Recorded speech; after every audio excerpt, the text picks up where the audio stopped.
think I'm live. Hey guys. Happy 2024. Just gonna give it a second to make sure it goes live, and then I need to hit record on my computer because this is gonna be uploaded into the course platform after this. You guys are more than welcome to, hold on, let me hit record before I'm still waiting for it to go live. Okay, there, I just went live. All right, so I'm gonna go ahead and hit record, so hopefully it records to my computer. All right, hi everybody, happy 2024. I am excited to start to explore the year ahead. If you're here, I assume you are quite familiar with my work.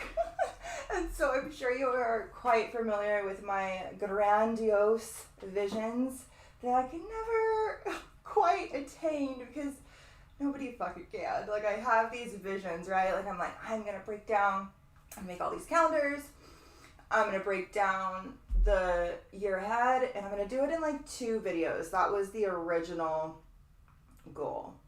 But I'm sitting there and I'm making these calendars, and the beauty of my work, what I enjoy are the little Easter eggs, right? The little nuggets, the little details that I stumble across. Encoding overloaded. I don't know what that means. I've never recorded using the streaming platform before, so I don't know. Hopefully it works good. But if not, the YouTube link will be fine. It's streaming live on YouTube in case anything goes wrong here. It's best for you guys for like the chat and everything like that. I think it's the best. I don't really like how Zoom webinars and things like that work. Anyway, as I was saying, this video was supposed to be the first 6 months of the year. And honestly, I don't think I could do that in one video. And do it justice. You guys, like my Mercury placement, my Mercury's conjunct Pluto in Scorpio. In theory, I could sit here and give you like a brief overview of the year, which many astrologers are making these videos. You can find posts summarizing the key transits, and we're definitely going to talk about those. I could, in theory, do that, but I couldn't because the thought of that bores me to death. Like, this is going to be, that would be like regurgitated information that you're kind of hearing from everybody else. What I enjoy is diving in deep, that Mercury-Pluto conjunction in my chart, which we will be experiencing quite shortly. So we're all going to be feeling that a little bit in Aquarius. We'll talk about that a little bit later. I like to go in deep. And I like to find the like hidden information. So once I started making these calendars, I was like somewhat borderline on a panic attack with the thought of trying to fit this all into one video. Like 6 months. How long is this video going to be? Are we going to be here for freaking hours? I can't do that.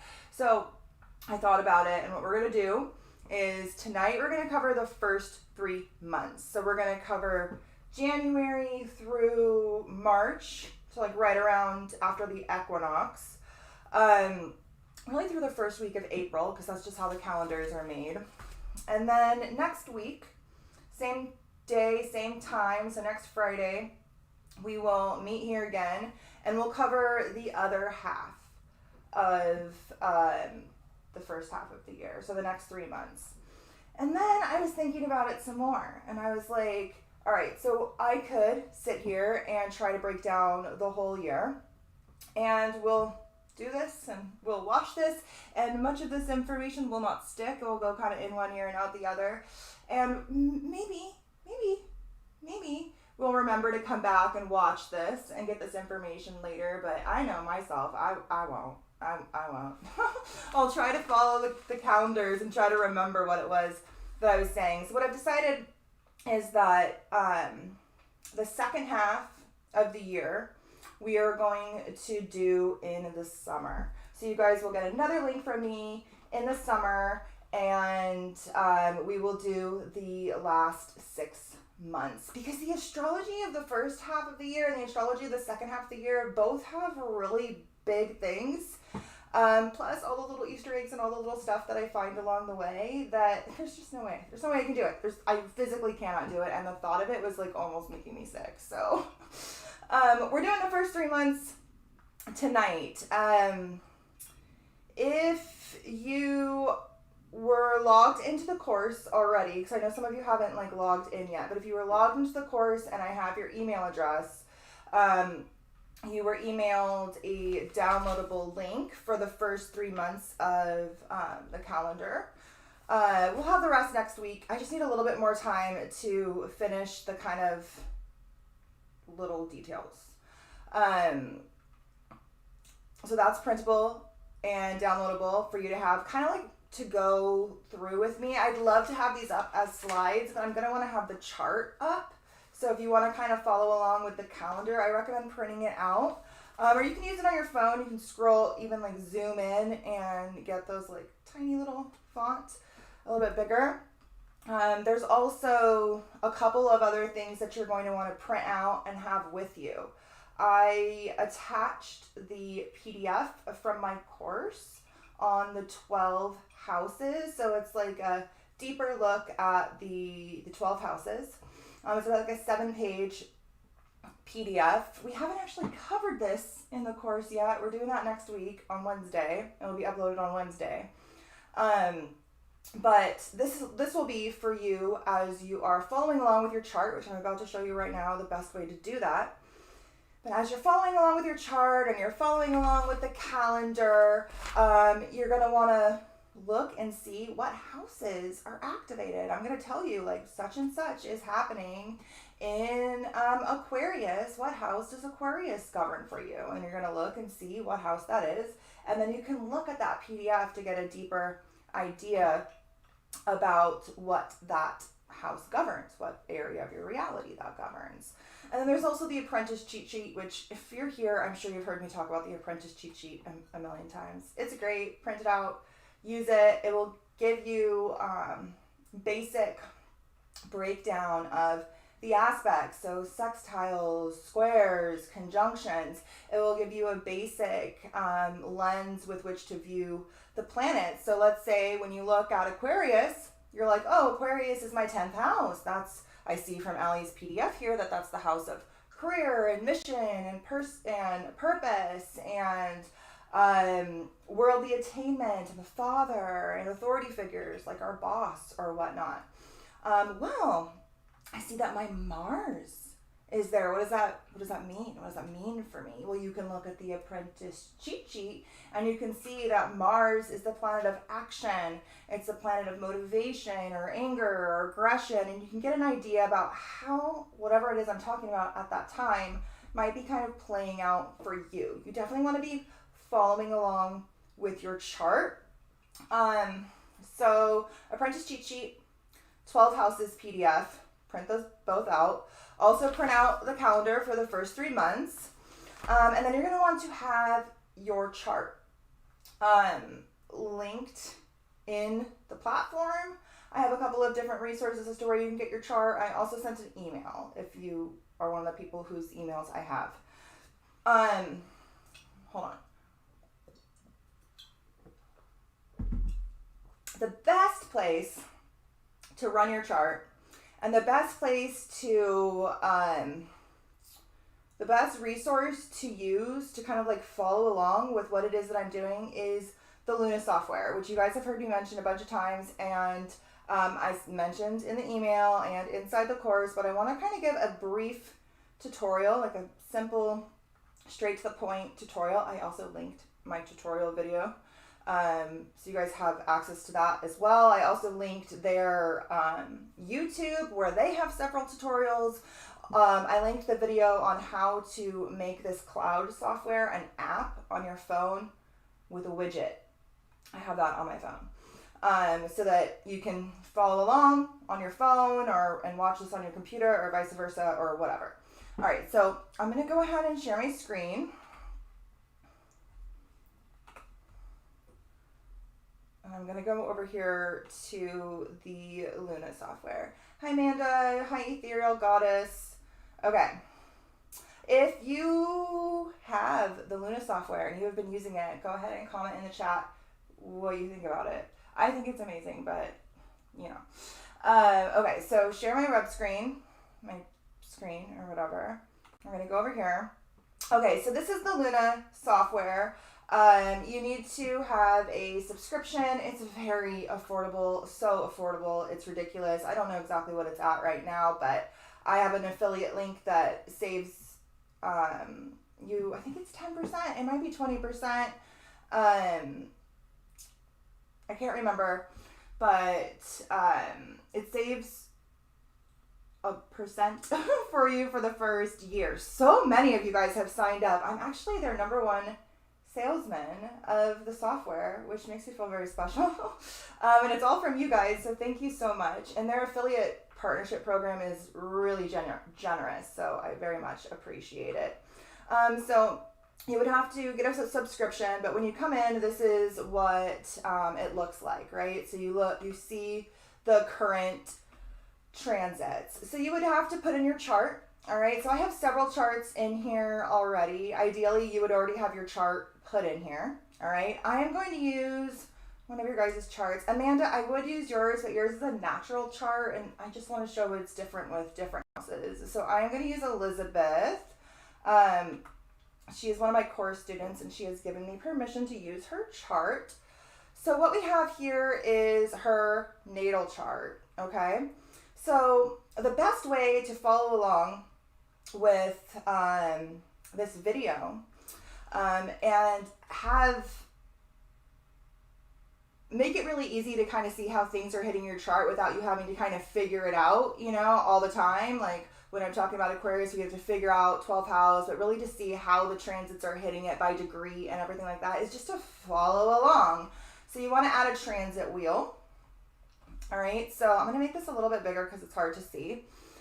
So what we have here now is her natal chart on the inside and the current planets on the outside. And it's set for today, the 5th. All right, so I'm going to be going through, just like my monthly videos. Again, I tried to figure out how to condense this, and the goal was to kind of talk about just the key transits. I'm still going to try to do that. I'm going to kind of gloss over some more easy feeling like sextiles and whatnot. But it's so hard for me to not tell you all the things. So I'll probably just tell you all the things. But we're going to go through and we're going to click through the days of the first 3 months. And you could do this along with me. So Elizabeth could start here on the 1st, and she can see, you know, when I'm talking about Venus squaring Saturn on the 1st of January, she can see, okay, well, Saturn is conjunct my sun and my north node right now. And Venus is where? Why can't I find? Oh, right here. Okay. And Venus is it's in her 10th house. Midheaven's over here because I have a whole sign chart, so this isn't her midheaven. It would be if it was a Placidus chart. But you can see that Venus is sitting in a square to her sun, and Saturn is conjunct her sun and her north node, and it's activating the 1st house and the 10th house. So these are her angular houses. These are her houses of career and the self. They're pivotal points in the chart, and so it's really easy for her to see how this is aspecting her chart. And then as I click through the month, she can just click through with me, you know? So when we get to the 4th and we see that Mars enters Capricorn, she can be like, okay, Mars entered Capricorn, da-da-da-da. This is my 11th house. I picked a good chart for this because it's really aspecting your stuff, Elizabeth. But you can see, okay, Mars entered Capricorn. This is my 11th house. This is my house of friends. This is my house of the collective. This is my house of like hopes and dreams for the future. And once it comes in, it starts to activate the stellium she has here. It immediately starts to be within an orb of a fairly tight conjunction with Uranus. Then it goes on to transit over her Saturn-Neptune conjunction, all here in the 4th house. So following along with Luna is really the best way. It's also the best way to kind of utilize this calendar later in the year. There's only so much space in here, so I couldn't really put all of the signs and everything that's happening. So you can see like Mercury square Neptune on the 8th. I don't have the sign placements here, but if you were using any sort of software, Luna being the easiest to use, especially for beginners, you can, pop in the date and you can see where is Mercury, where is Neptune, how is that aspecting my chart, okay? So this is just kind of a brief overview of how to kind of use this software. If you have any questions, you guys can write them in the chat. You can write them in the comment section later if you're watching this later. I know most of you probably are. But yeah, I think that's kind of all I wanted to say. Also, another thing is this is the only software where you can add a plethora of asteroids. I believe they have 23,000 asteroids in here. I just took them all out so that the thing wouldn't be too busy. So like all of the extra asteroids I use are all gone now. These are the ones they have programmed in, but this is where you get all of the extra ones. So you go here to chart points. So we're still under Elizabeth's chart, or you would be under your chart. And then you go to the asteroid catalog, and you can just search any asteroid here. Psyche is a key asteroid we'll be talking about quite a lot. So you'll add the selection, and then you want to make sure that you update preferences, because just adding it doesn't actually add it. It looks like it added it, and it'll be there for a second, but once you go back to the chart, it won't show in the chart unless you click update preferences. So you update preferences. Now Psyche is on the chart, and you can see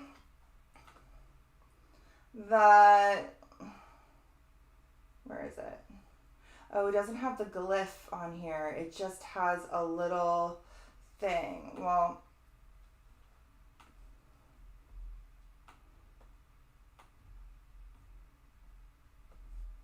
"21 degrees of Capricorn." So her Psyche placement is at 21 degrees of Capricorn, and Psyche right now is transiting with Mars. We're going to talk about that here in a second, and it's transiting her Uranus. So she's actually in the midst of her Psyche return. So this is a really great place for, like, as I'm talking about all these extra points here in the sky, if you're like, where is Psyche in my chart? Where is Hecate in my chart? Where is Eros in my chart? Or all of these asteroids, Luna is where to do it. You can also do it in astro.com, but you can't click through the days. You can't track your transits. Okay, hopefully that was somewhat valuable information and not stuff you guys already knew. All right. So you guys have access to this to print out, all right? Make sure that you do. I am not going to have this here on the screen, although I do just want to click through it for a second to kind of point out the color code and what is all kind of going on in the calendar, and then we'll dive in. See, I'm already rambling so much and we haven't even gotten to it. There was no way I could do this in 6 months. I feel like I can breathe once I made the decision to break it up. I needed to break it up for my own sanity. All right, so a pretty thumbnail. I love it. It's so pretty. This will be the cover of the printable calendar. The printable calendar will also have art for each of the months and a little bit more information on the page. Once I have the digital copy ready, I will have it uploaded into the course. So you guys will have that at some point. Okay, so the color code.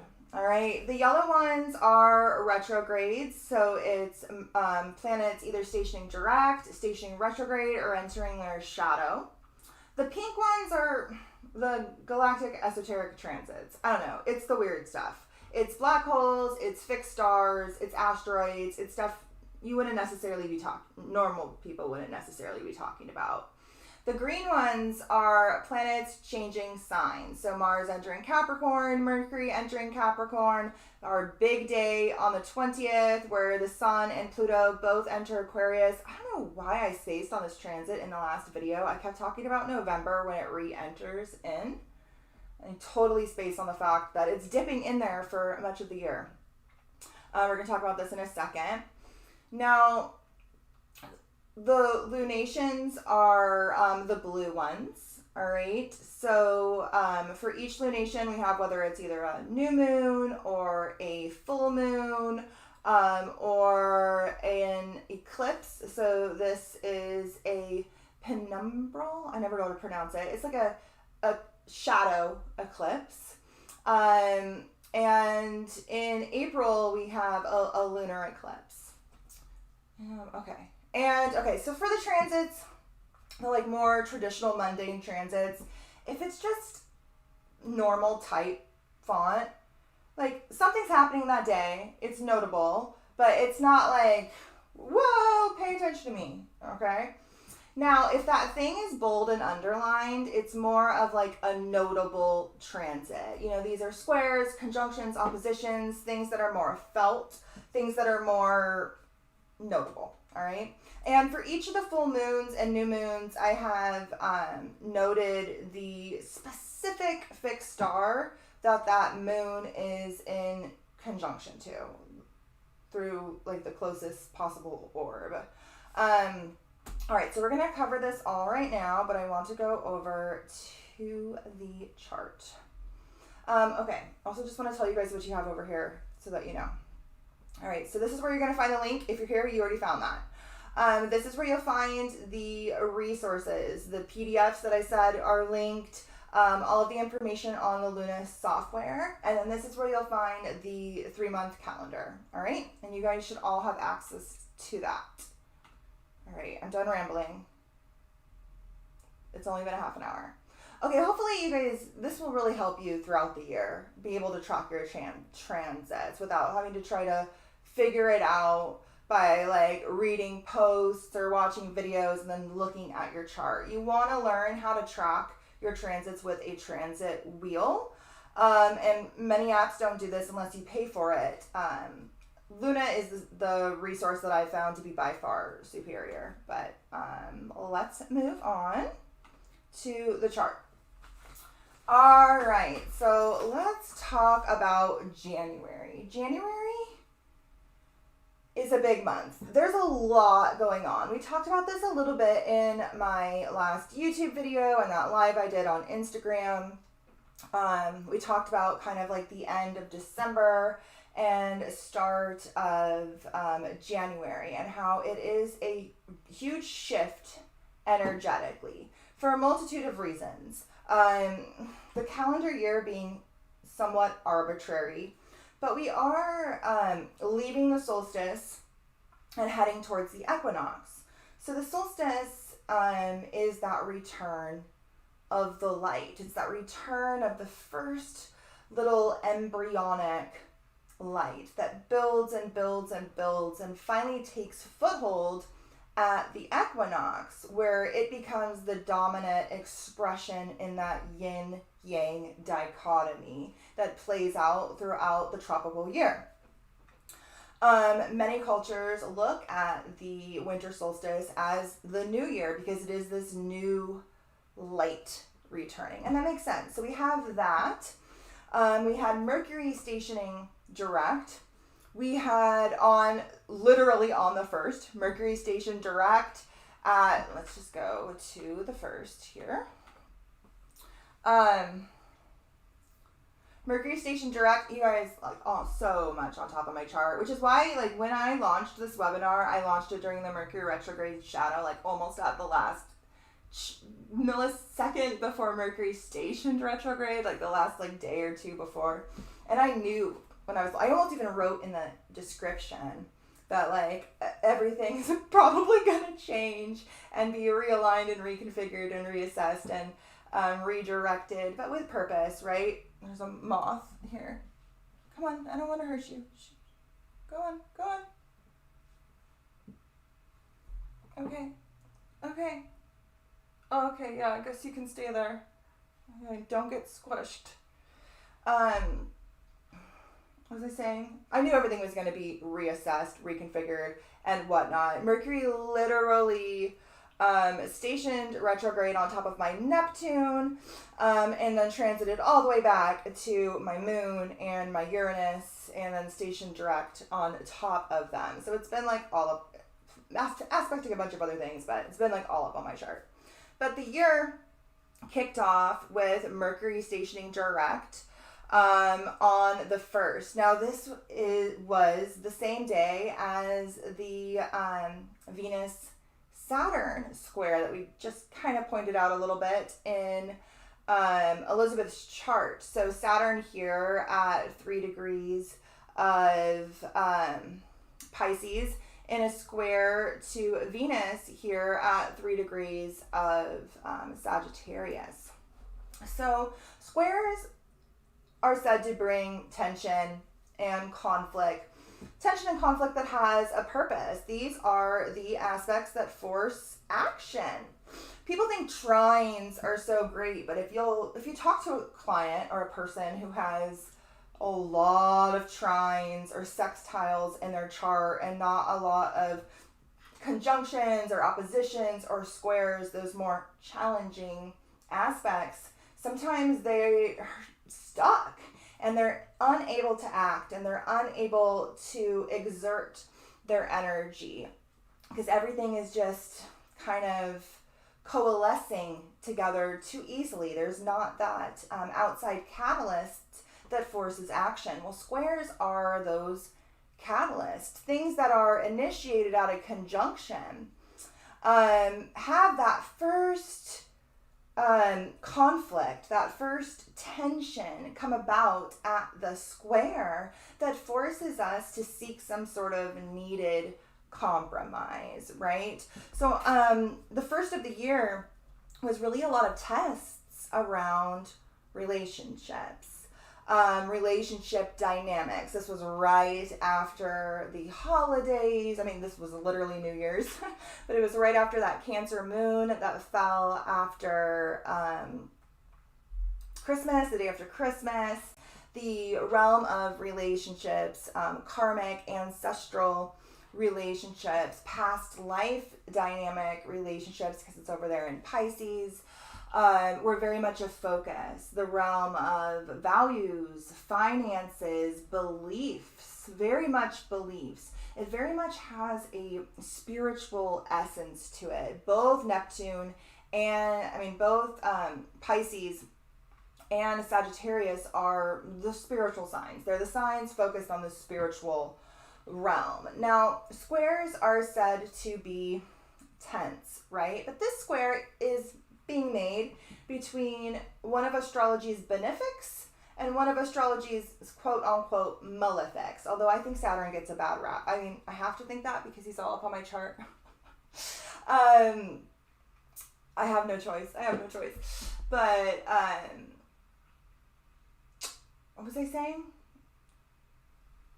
Saturn gets a bad rap. So Saturn is considered one of astrology's malefics. It's said to bring challenges, and it's because Saturn wants us to take responsibility. Saturn wants us to face up to our karmic debts, right?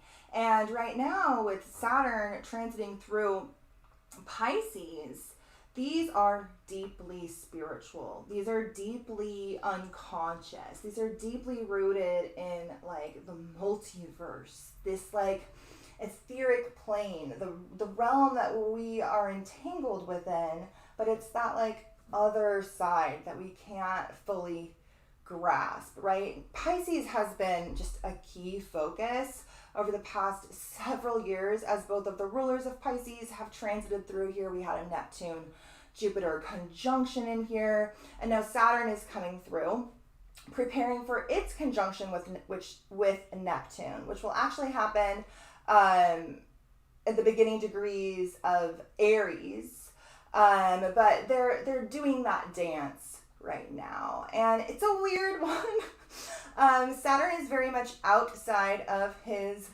element, and Neptune is very much kind of dominating this dance. Neptune is at home in Pisces. Neptune governs this like boundaryless realm, this boundaryless realm. And Saturn governs boundaries, structure, limitations. So there's like a twofold dance happening right now. Simultaneously, the long-held, safe, secure, seemingly safe and secure structures that we have built up around ourselves, particularly around spiritual, unconscious dynamics, fears, intuition, creativity, all of these Piscean dynamics, right? Dreams and visions and mysticism and psychic senses, right? All of the structures that we have built around ourselves in regards to this. Look to see what house this falls in. For me, this is my 7th house, so it's playing out in that realm of relationships very much so. Are crumbling. They're crumbling.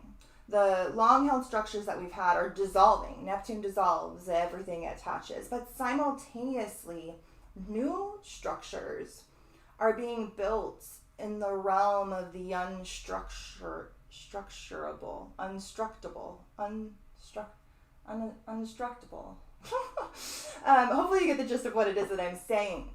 But this Saturn-Venus square happened the same time that Mercury stationed direct on the 1st. So these tests around relationships, maybe even limitation around relationships or restriction around relationships are somewhat entangled in this last Mercury retrograde cycle, which is still in the process of transiting over the galactic center for the 3rd and final time during its shadow period, which,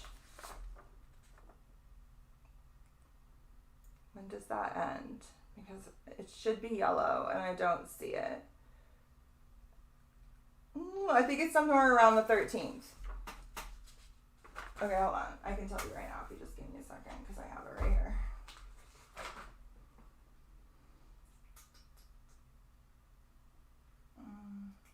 Oh, that's the 2024 one. Because there's another Mercury. Whatever. It's somewhere around the 13th. Okay. So January kicked off with somewhat of a bang, right? We had been in very much introspection mode. And then we also had several like crisis moments during the end of December 2023. And a lot of these were deeply karmic in regards to relationship dynamics. I'm just looking at December, the end of December really quick to see if there's anything else I want to kind of cover. We had Jupiter stationed direct right at the end of December on the 30th. So we had Jupiter and Mercury both stationed direct within like 2 days of each other. So we ended 2023 with Jupiter stationing direct, and we started 2024 with Mercury stationing direct. These are our planets of the mind. These are our planets of information, both literal, logical information and philosophical, spiritual, religious, expansive information. And both of these were very much in an internal quest to uncover something. Mercury very much so, because it's literally transiting over the galactic center, and Mercury stationed retrograde in a trine to Jupiter. They were working together this whole time. And it really felt like there was a big shift at the beginning of the year, because there was. Jupiter stationed direct, Mercury stationed direct, Mars moved into to Capricorn yesterday, the sign of his exaltation. And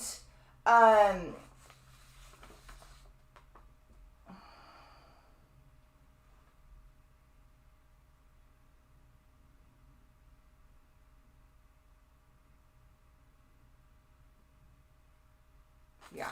Okay. So when Mars moves into Capricorn, this really starts to kick off Capricorn season. I mean, the sun has already been there, it's made it halfway through, but when Mars moved in, we finally could start to feel that Capricorn energy. Up until that moment, up until yesterday, even though we were technically in Capricorn season since the solstice, it didn't really feel like we could do the work. It didn't really feel like we could do the outward work, the physical work, the work that the world can see, because up until then we were very much doing the inner work. And so this was when that shift really was felt. I don't know about you guys, but I did not feel it till yesterday. Jupiter stationing direct was like, okay, cool. I have Jupiter retrograde in my chart. It didn't really affect me that much. Mercury stationing direct, I didn't really feel it because Mercury was still very slow. But once Mars moved into Capricorn, I felt like I could finally breathe. I've pulled a card for each one of the months. So I'm going to kind of pull them out at random when they kind of pertain to what it is that I'm saying. But the card that I pulled for January, the archetype card that I pulled for January is the Shapeshifter. So, I mean, it pretty much kind of sums up where we're at. We are in a big energetic shifting period. Not only do we have these planets stationing direct, which I mean happens all the time, but we have Pluto and the Sun transiting into Aquarius pretty much at the same time and conjuncting each other in Aquarius. So Pluto's slow moving planet.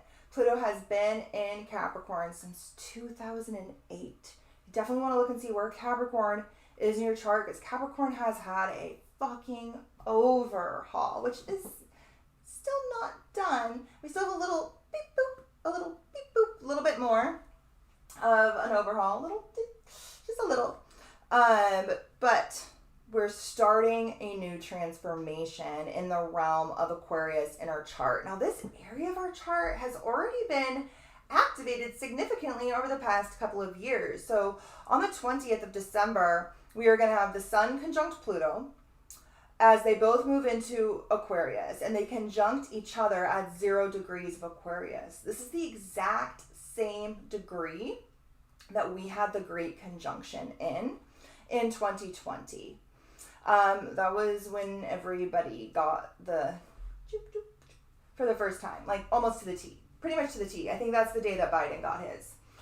So that was when everybody started to shapeshift into something else. But this this previous event will definitely be highlighted in our world once more. It will probably be shifted, transformed into the next incarnation of this agenda. But things were probably transpiring in your world that were big and transformative at that time. Just because they chose to tie it to something super fucked up doesn't mean that's what happened in your world. I relaunched my website during that time. The kind of sessions that I do now were not available before the Great Conjunction of 2020. That was when I launched my Galactic Esoteric Astrology one-on-one sessions after everybody was asking me for so long. And I was only doing like emailed type things. That was when it first started. And so I can probably expect to see some sort of theme come up in regards to my website. I mean, this month I literally have more sessions to schedule than ever before because I did that really big sale. So that's probably how it is showing up for me. But thinking back to how things were towards the end of 2020 and looking to see what house Aquarius governs in your chart, what planets you may have near 0 degrees of the fixed signs, or even the air signs, those planets would be sitting in a trine to this conjunction. But we'll talk about this more in a second. this is the month of the shapeshifter. Lots of things are shifting. Lots of things are shaping into the next incarnation of that thing, right? Things that have been initiated within your personal life and your personal reality, and also the agendas that have been transpiring around us over the past couple of years. So I'm going to go ahead and read this from the book. This is the one for January. I have...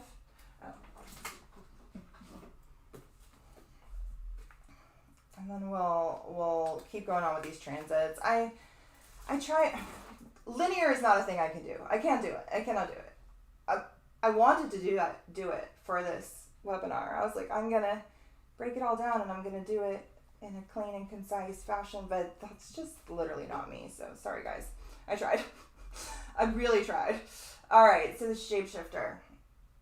The trickster. We have in Mercury square, Neptune. Things are not necessarily as they seem, and so spiritual sight will be key through kind of making it through some of these spells or illusions, or the fog that has started to roll in since Neptune station direct. Okay, so the archetype of January is the shapeshifter. We're shifting from where we've been to where we're headed. The trickster, the formless. The shapeshifter has a love of theater, games, and trickery. Its energy appears as one thing, only to reveal a more complex story below the surface. The shapeshifter is within all of us to some degree. It is the side of ourselves that is slippery, non-committal, and experimental, and longs to dismiss the rules. We need its energy to adapt to the ever-changing landscape of our existence.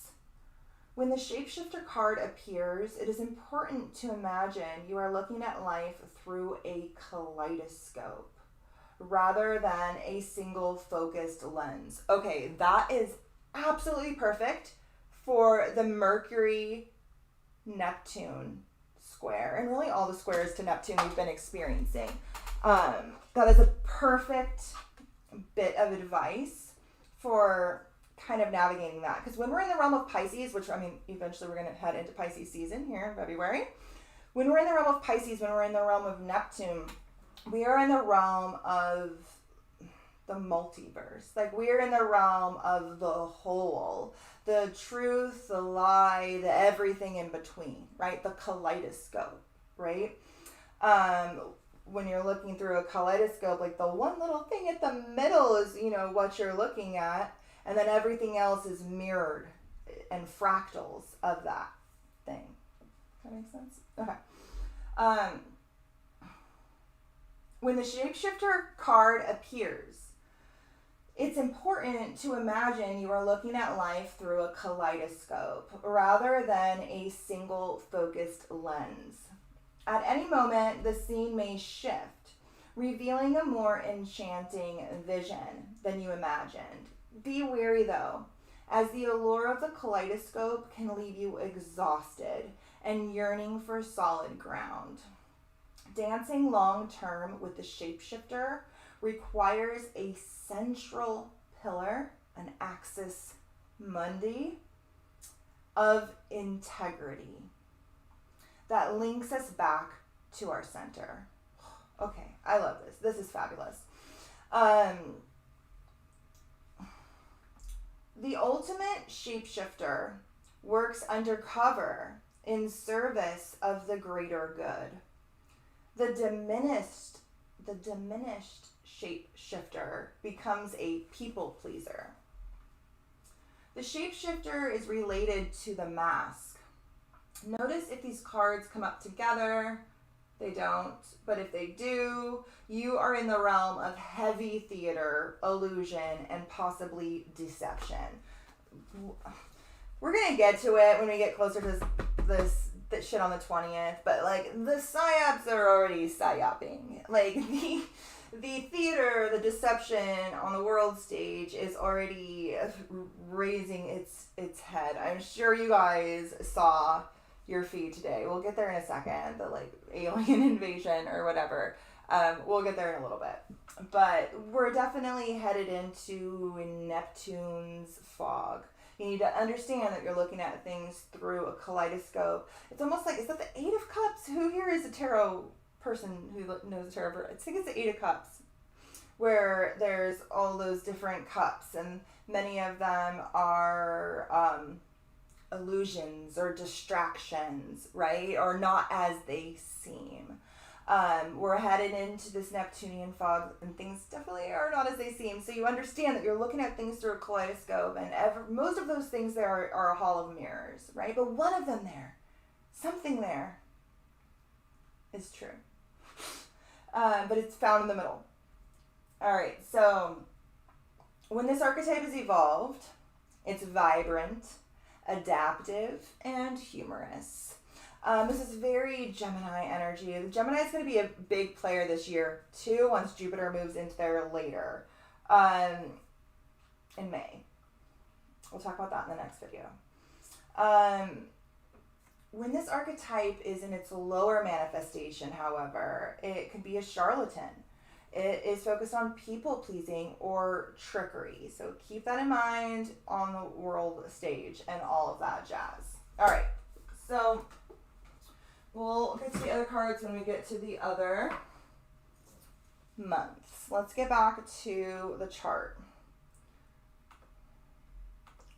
All right, so today's the 5th, and today we have the sun at 15 degrees of Capricorn.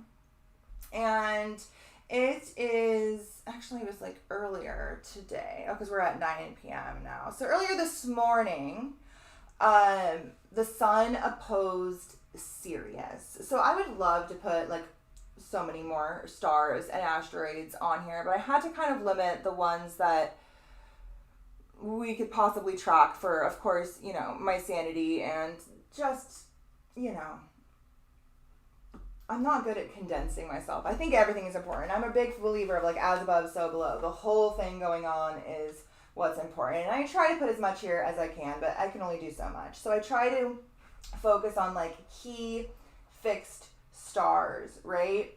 So Sirius is definitely one of those. And every January, we have our opposition to Sirius. When the sun makes it halfway through Capricorn, it meets Vega Lyra, which is right here at 15 degrees. Its exact conjunction to Vega Lyra is tomorrow.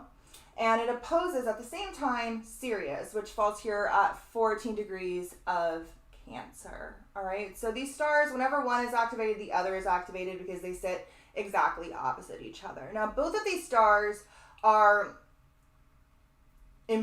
important stars. I mean, I think they're all important, but these ones are very significant. All right. Sirius is literally the brightest star in our night sky. It's huge. It's massive. It can be seen in even the worst light pollution. It's only 8.2 light years from Earth. It is a focal point of many religions across the world, many pantheons, many calendars. We've always looked up as far back as humans had eyes and saw Sirius and were in awe of it. It is not the closest star to Earth. That's Alpha Centauri, but it is the biggest. It is not the biggest. It's the brightest. And I always say that Sirius is the star that starts to initiate us into cosmic consciousness. So beyond that of our own solar logos, our own solar consciousness, our ego, our identity, our persona, our sun here in our solar system. And it starts to initiate us into the more, right? So it is the brightest star that we can see with our eyes. And it starts to initiate us into the great beyond. Now it falls smack dab in the middle of Cancer. Cancer is the first sign of the zodiac that connects us to our psychic senses. Now it does so through a very specific way. It does so through our own subconscious. It does so through our intuition, through our gut instinct, through empathy. It does so through the mother archetype, okay? Both Sirius and Cancer are associated with the divine mother. Sirius is tied to Isis in Egyptian mythology, and it is said to be the guardian of the mysteries, the guardian of the veil. The star Sirius falls in the neck of the constellation Canis Major, which is a dog.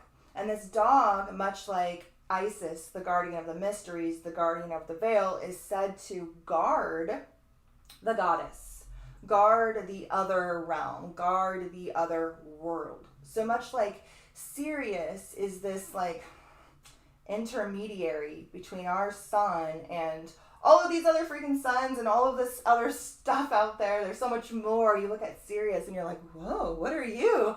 Oh, there's so much more.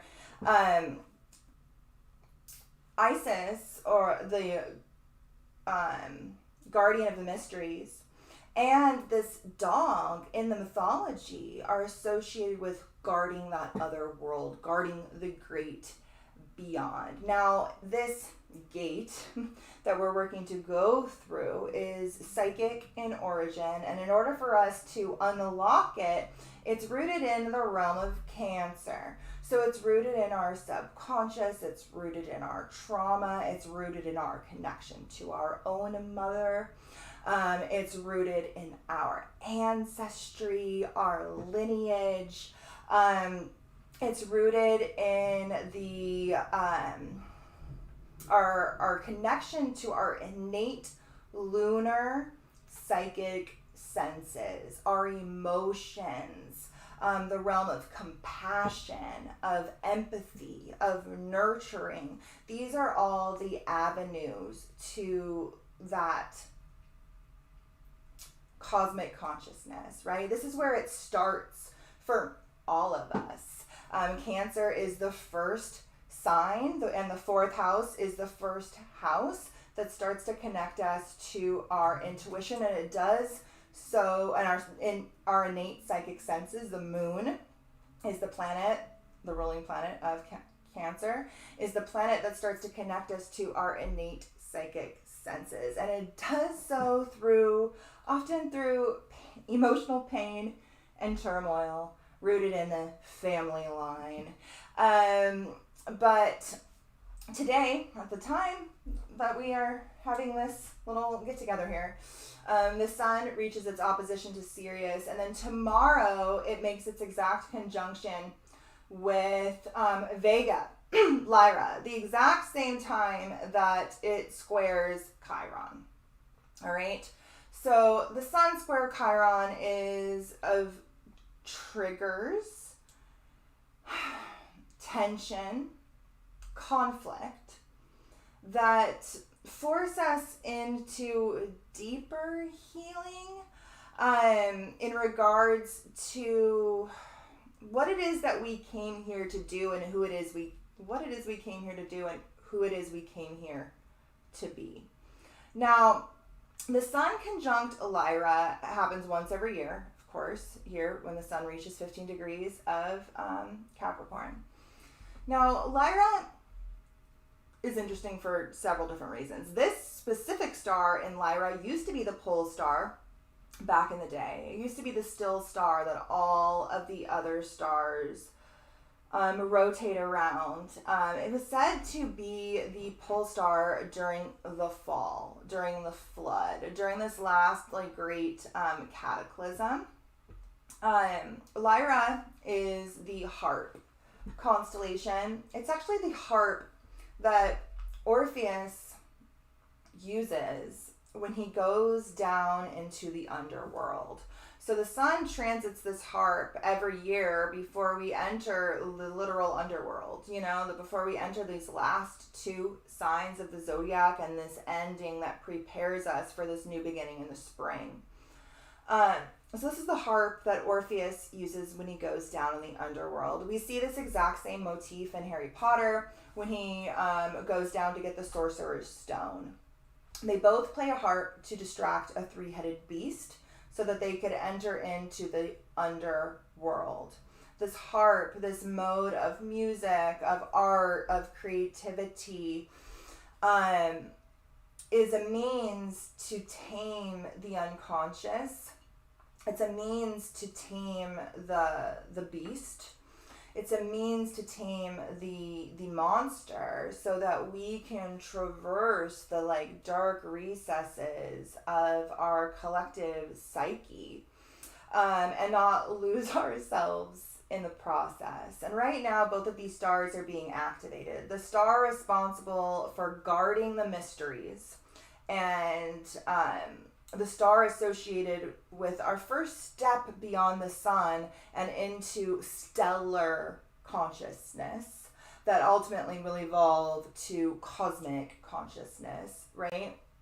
And then the sun is also transiting Lyra, which is associated with this art, this creativity, this music that helps us navigate the depths of ourselves.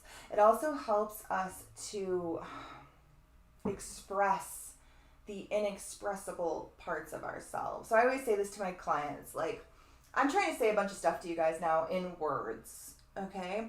But I'm trying to talk about things that you can't really put into words by putting them into words. And you often can't do it justice.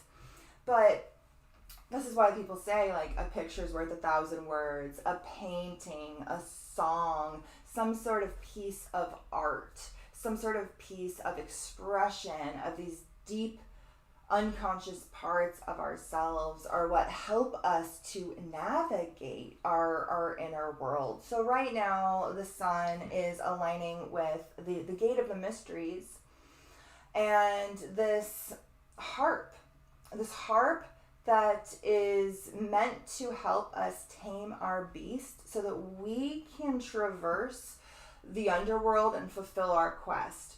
Unfortunately, Orpheus technically failed his quest in the end, but Harry Potter, he got that Sorcerer's Stone and he saved the day temporarily, but eventually he did save the day permanently, and that stone came into play. All right, so we're gonna have to move on because I could literally talk about every single one of these things forever. That's why I can't believe I tried to do 6 months in one video. Why didn't anybody say anything to me? Why didn't anybody be like, Allie, that sounds cool, but we don't think you could pull that off. All right, so at the same time that the sun is coming into its conjunction with Vega Lyra, the harp, tomorrow, it is sitting in a square to Chiron. So the realm of creativity, the realm of music, the realm of unconscious expression, whatever that modality may be, it could be anything. Look and see where Capricorn falls for you. This might help you to see where that is. It actually falls for me in my 5th house of creative self-expression. That's why I feel like everything I do is my art. I feel like I just live the essence of art itself. Okay, so I have Neptune there too, which helps. So the sun comes in a square to Chiron the same time that it's conjuncting the harp, right? So this can be the triggers that we need when it comes to the healing that is transpiring. Now, Chiron has been in Aries since 2018. Look and see where Aries falls for you. This is going to be a key house throughout the year. This is where we have the eclipses. Chiron is inching closer. The node and Chiron are both inching closer and closer and closer, the north node, to each other. We will have a Chiron north node conjunction. We have the eclipses here. This is just a key area of focus throughout the year. The Saturn-Neptune conjunction will be here in 2025. And we've done a lot of work in this realm, particularly since 2018. That's where the healing really started. And really the focus for these first 15 degrees have been the uncovering of the traumas, the uncovering of the woundings, the uncovering of the pain, revolving around identity and persona and the self, right? And now these next 15 degrees, the focus, well, it is still, of course, going to be uncovering and transmuting and working on like understanding a lot of the cores of this.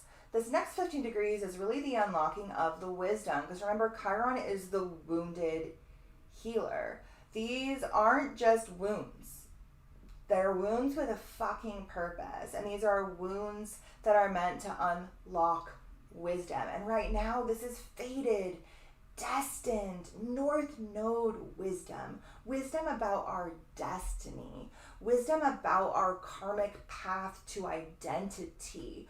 Wisdom about the healing that needs to transpire so that we can climb our fucking mountain and leave for the world what we came to leave for the world by becoming who we are meant to be, right? So this is how we start the year, right? We start the year triggering some core wounds, a bunch of planets stationing direct with messages ready to move forward with a new vision, right? In preparation for Pluto about to change signs and a whole new transformation about to be underway. All right, I'm going to try to move forward because, oh, Jesus, man, I'm a rambler. All right, so on the 8th,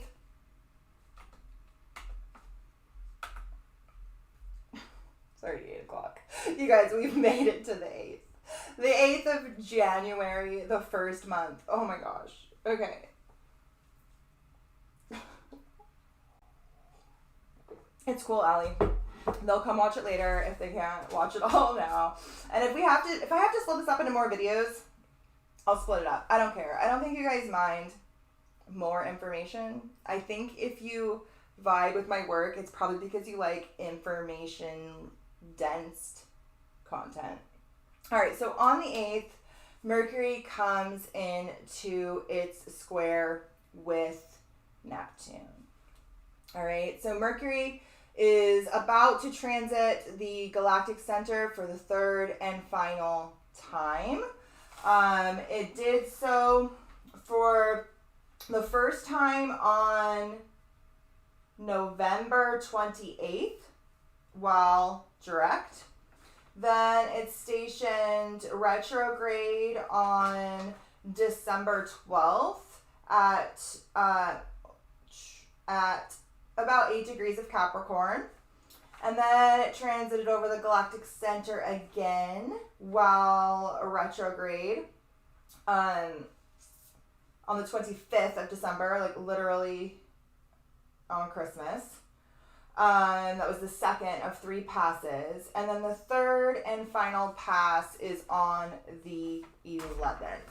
It's on the 11th of January, the same day as our Capricorn new moon. Okay? So Mercury is preparing to transit the galactic center for a third and final time, and it's doing so in a square to Neptune. Neptune is squaring the galactic center. He has multiple times due to his own retrograde cycle, but he's slowly coming into his, I think it's his final exact square with, it must be in February, exact square, Neptune, oh, it's not till March. Okay, so Neptune is inching closer and closer and closer to this 27 degree, and it will reach its exact square with the galactic center in March, on March 13th. But this is something we have been feeling for a considerable length of time. I've done videos on this in the past. Neptune in a square to the axis Mundi.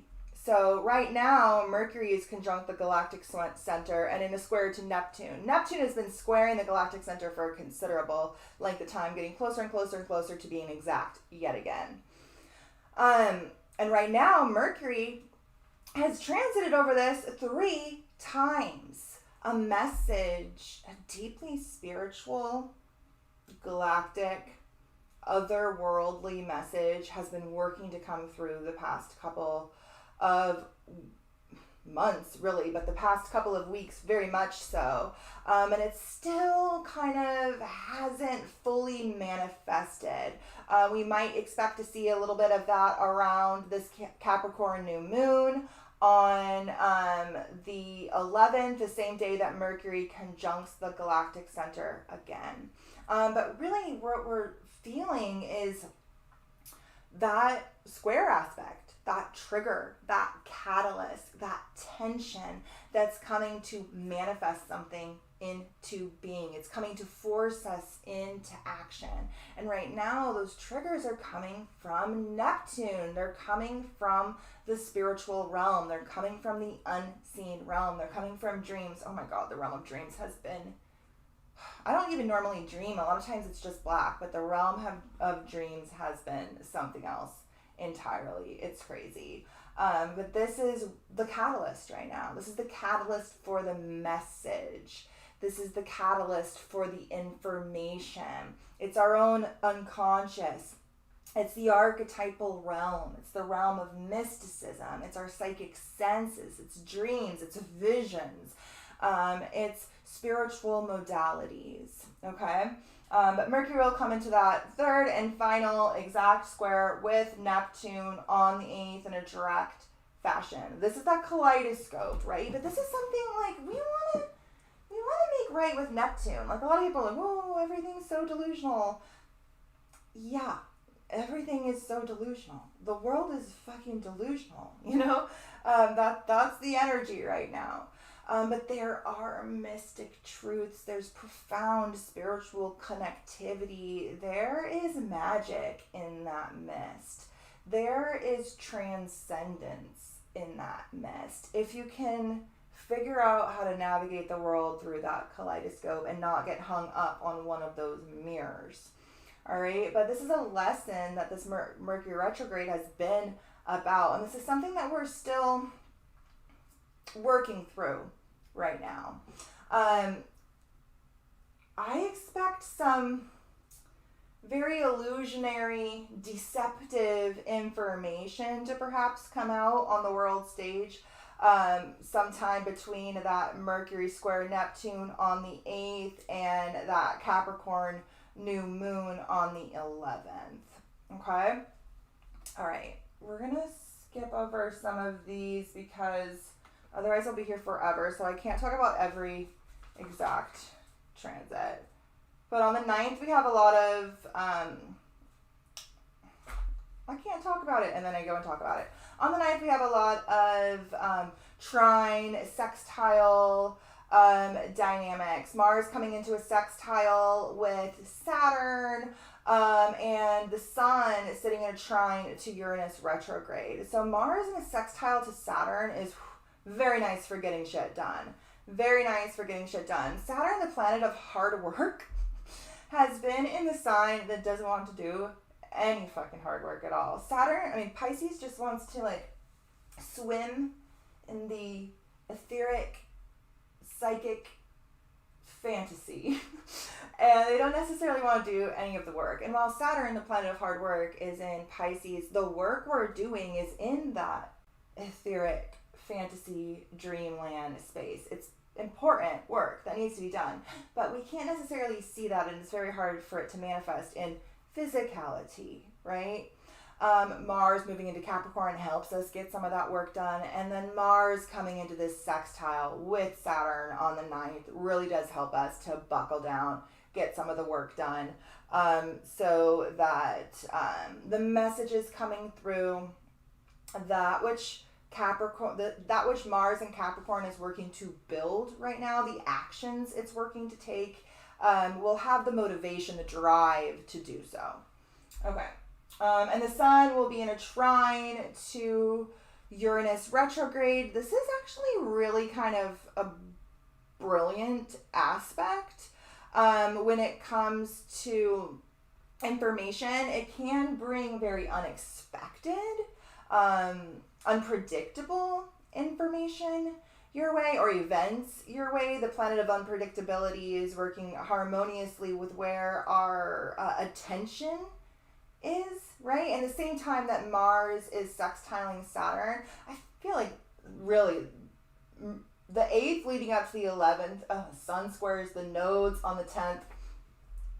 On the world stage, from the 8th to the 11th, I expect there to be big moves when it comes to, you know, their current agenda, whatever that may be at the time. We definitely see the alien psyop ramping up. I saw that COVID, a new COVID variant is out. The COVID narrative, the vaccine narrative, information, scripted, strategically released information in order to like kind of like fulfill just enough the archetypal dynamics of the transits at large, which speak to exposing and the releasing of information. So I expect there to be, much like the Epstein documents, these kind of orchestrated strategic releases of information that had been hidden previously in regards to corruption or the realm of the elites, right? In order to fulfill some of these transits so that things don't pop up on their own. So I expect the month to be riddled with psyops. I expect the whole fucking year to be really, there's so many different things. So many different reasons to think that they are ramping things up.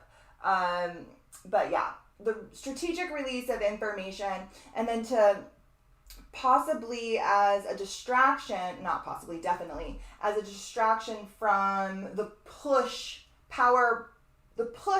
for extreme control and extreme power plays and destructive actions being taken by authority figures on the world stage. Capricorn literally governs the world stage. Okay.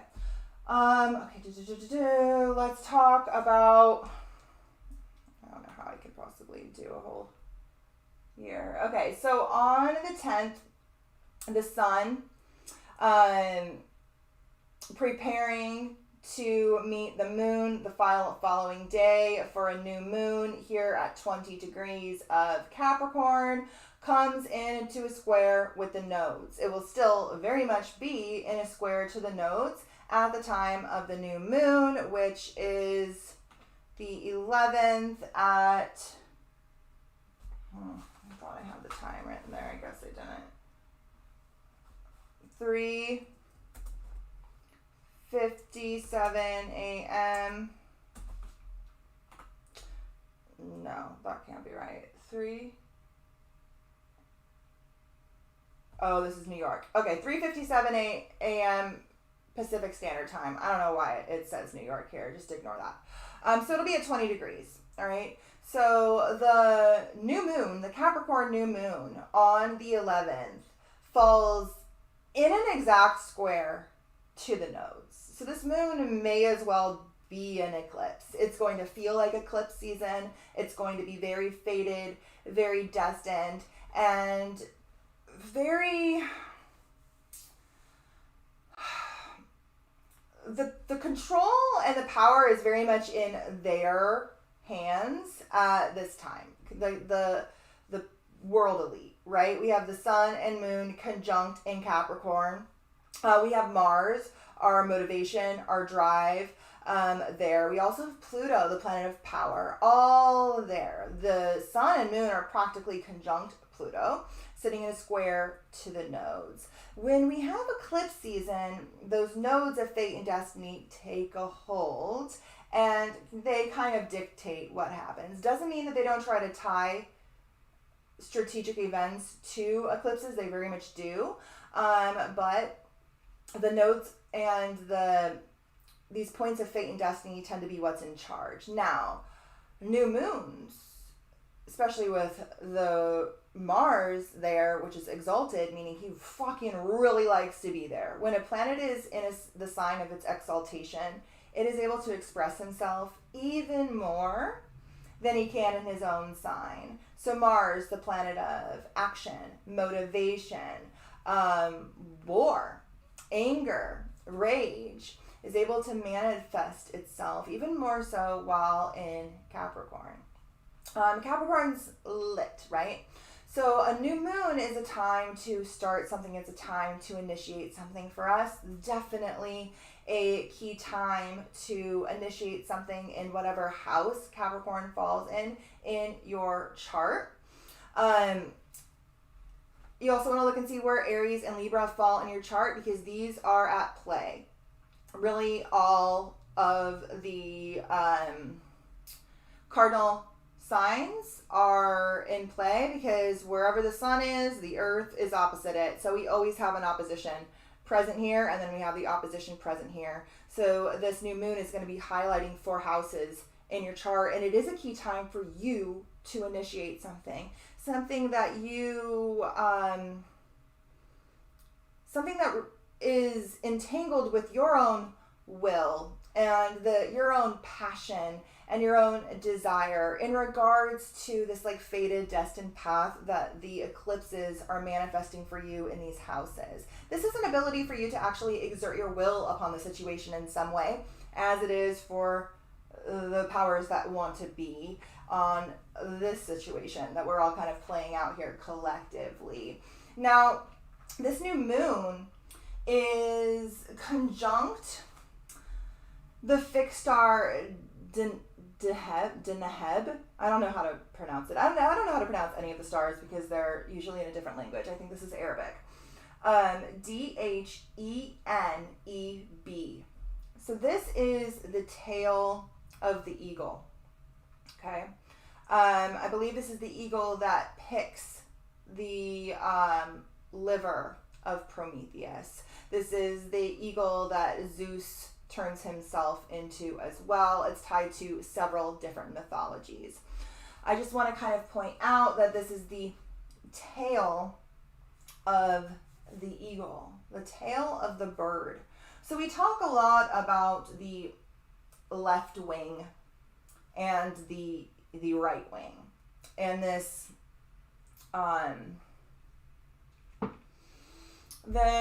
perceived choice that we have, right? It's like this and side versus this side, and we, not me or probably you, but most people tend to forget that the left wing and the right wing are part of the same bird, right?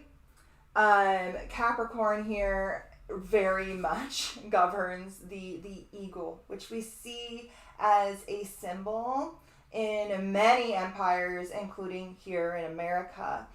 Capricorn governs governments. It governs any sort of hierarchical order.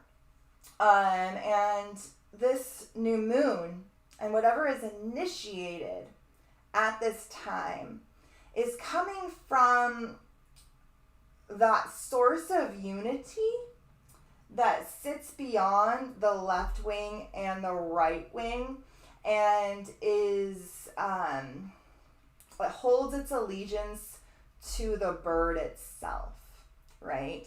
To the ruling elite at its core, to that realm of authority and restriction and power and control at its freaking core. This new moon in a square to the nodes, I expect something very big, very big to transpire between next week and then even through to that 20th, wherein the sun finally meets Pluto. It won't be here in Capricorn, it'll be here at 0 degrees of Aquarius, which is where we had the great conjunction, which is when they initiated tons of their agenda. There's no way any occultist who's following transits and tying them to strategic agenda as you would a manifestation or like an electional release.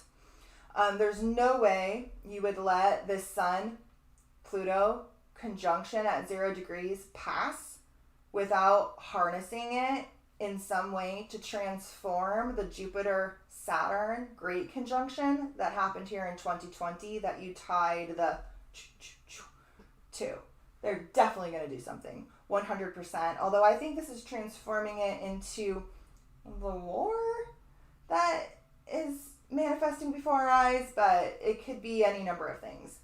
Okay. What else do I want to talk about here around this new moon before we move on?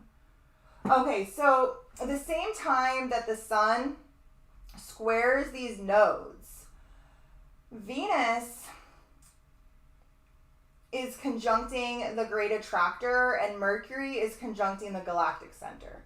All right, so Mercury and Venus are our two closest planets besides the moon. They are two of our personal planets. Mercury governs our mind, the realm of information, the realm of communication, and Venus governs the realm of relationships, values, finances, and whatnot. Both of these planets will be aligning with our two of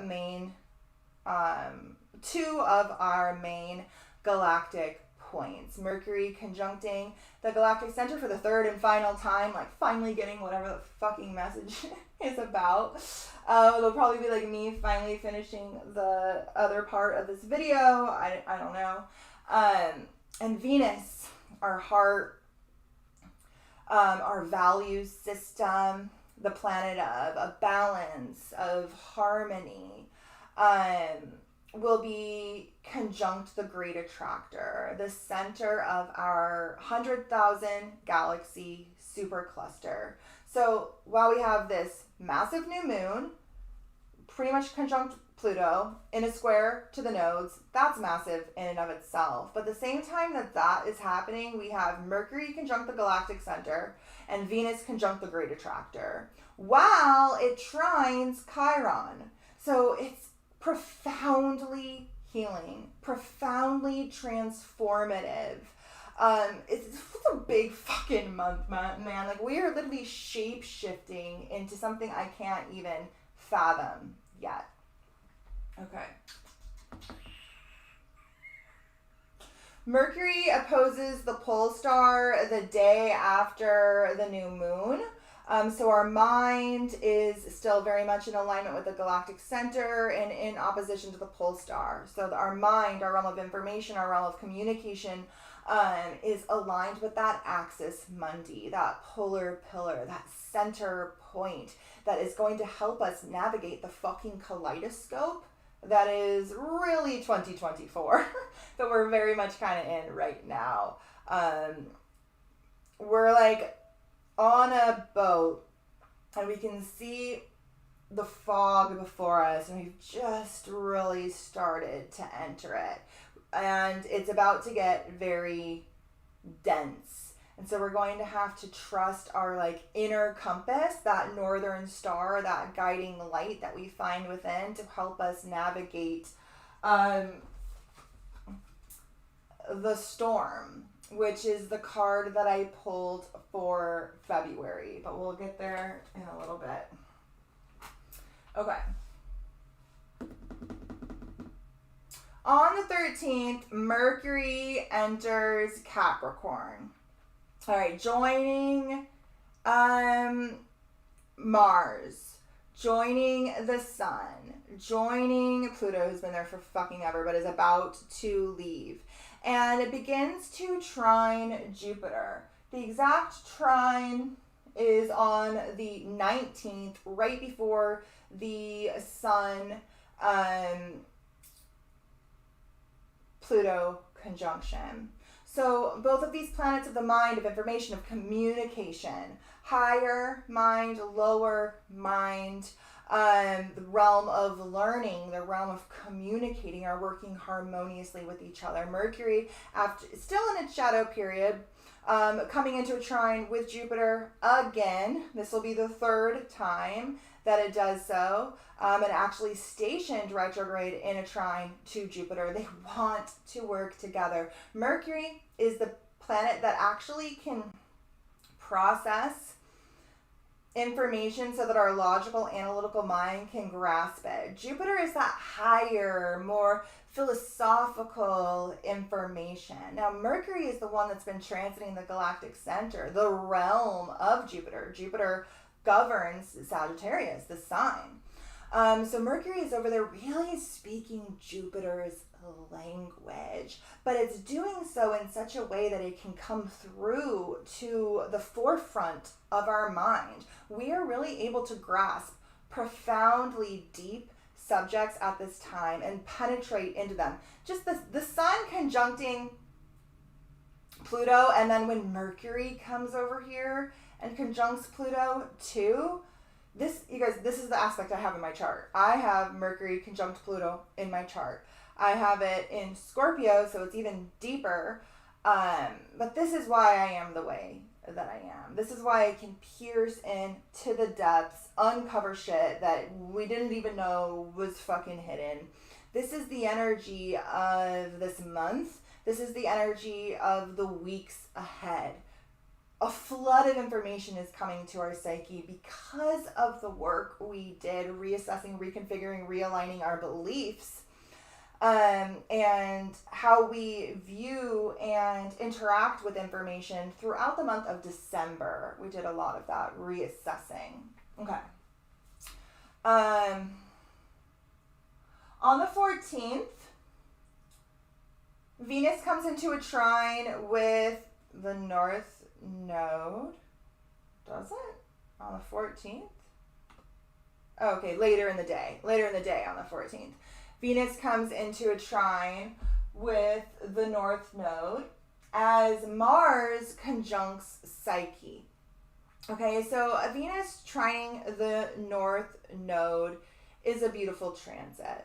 Okay, the North Node is really, wherever the North Node is where like the hands of the cosmos are pointing for us to develop.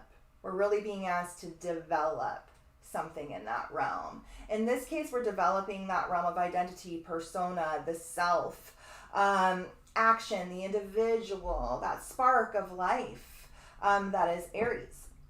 And we're doing this after already profound healing, a profound alchemical uncovering of wisdom through our pain, something we've been going through since 2018. Now, Venus coming into a trine to the North Node helps to align our values, hopefully our finances, our values, our finances with this fated, destined path, and even our relationships. Those that will help us to fulfill this North Node mission, this North Node destiny, and those that maybe need to go in order for us to fulfill this North Node mission, this North Node destiny. Venus will eventually make it here to Pluto, and when that happens, you can perhaps expect to see either like profound endings or deaths in regards to metaphorical, but perhaps even literal, deaths in regards to those you are in relationship with, the loved ones in your life, or profound transformations, alchemical transformations in regards to these probably extremely committed long-term relationship dynamics. Capricorn governs commitment. It governs longevity. It governs marriage. Saturn actually governs. Venus governs Libra, and the sign of marriage and partnership. But Saturn, the planet of commitment, is more so associated with Libra. Saturn is actually exalted in Libra because it really, really, really likes that commitment of marriage, partnership, one-on-one dynamics. Okay.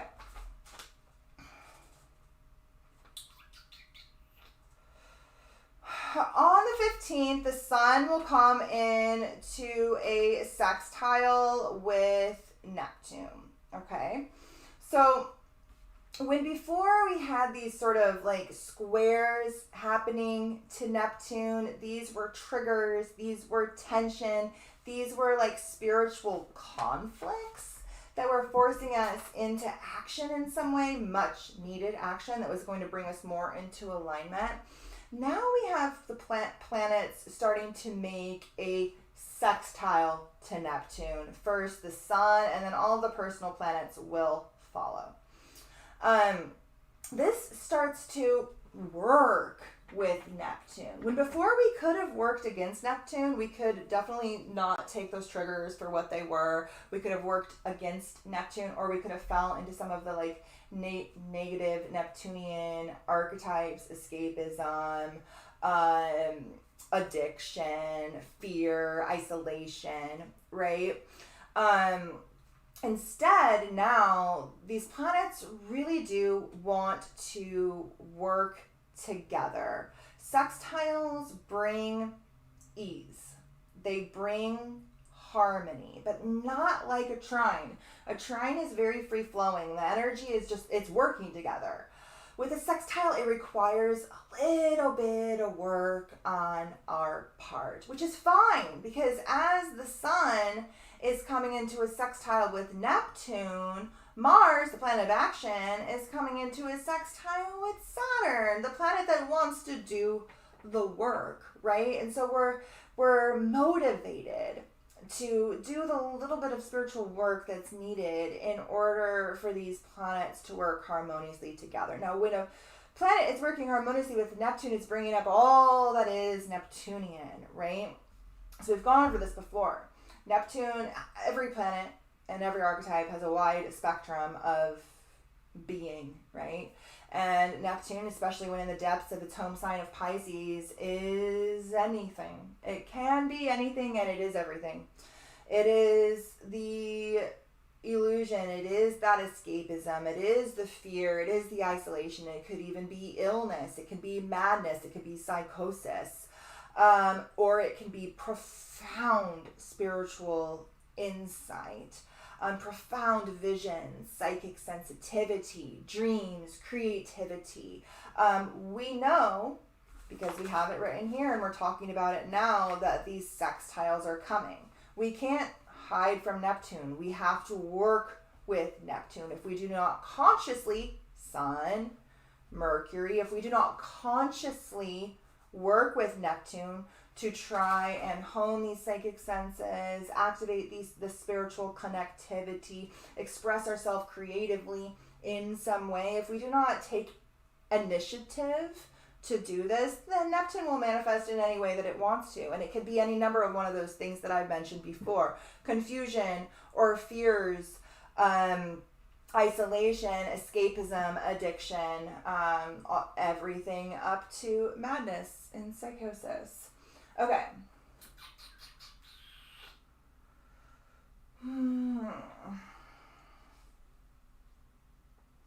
On the 18th,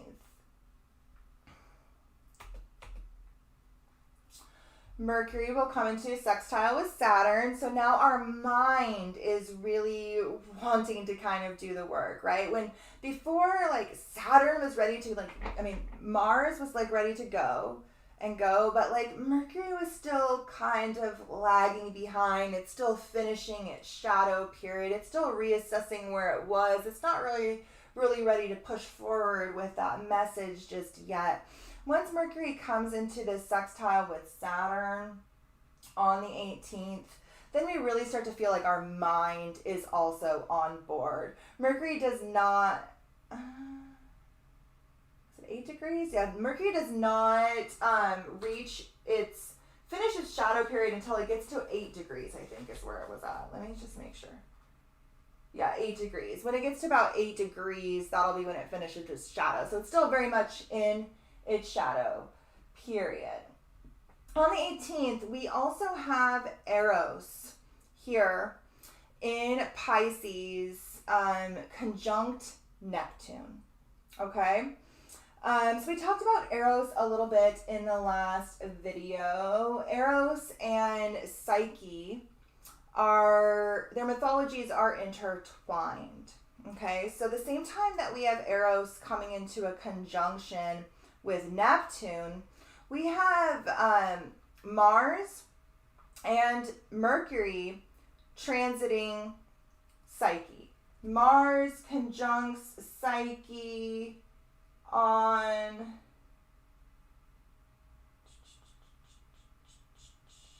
the 14th. And Mercury conjuncts Psyche on the 12th. Okay, so Psyche and Eros' mythologies are innately intertwined. They were a key player in the December astrology. Psyche was here at the galactic center the same time that both Mercury and the Sun conjuncted it. Psyche is a key archetype of this entire past Mercury retrograde cycle and where Mercury is really headed now. Psyche is one of my favorite figures in Greek mythology. Psyche was the first human in Greek mythology to ever ascend from humanhood to godhood.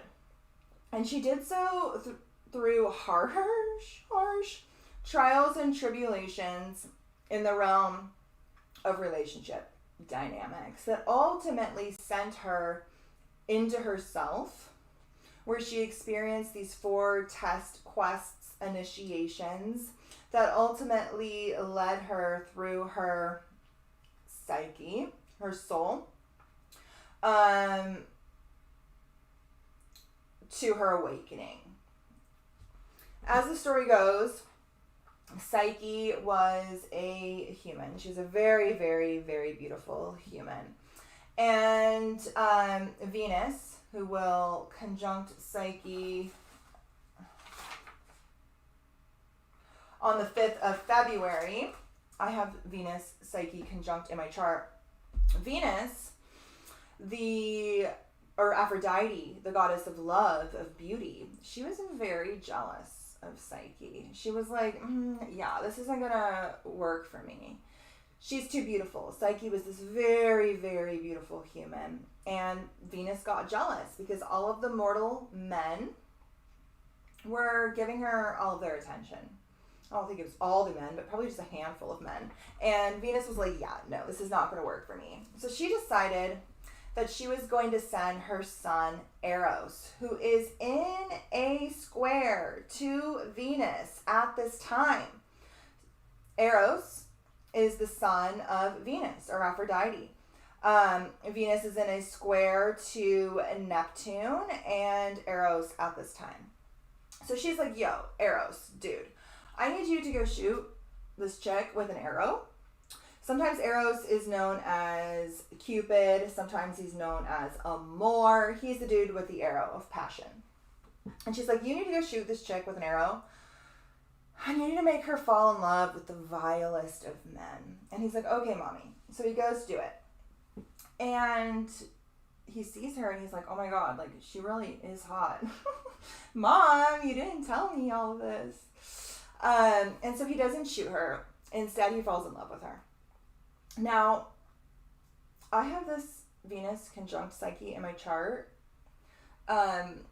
Even though in the myth she doesn't get shot with that like vile men arrow, that shit definitely still plays out. So just keep that in mind, especially while Venus is conjunct Psyche and in a square to Neptune. Like, don't necessarily trust anything that men are saying to you right now.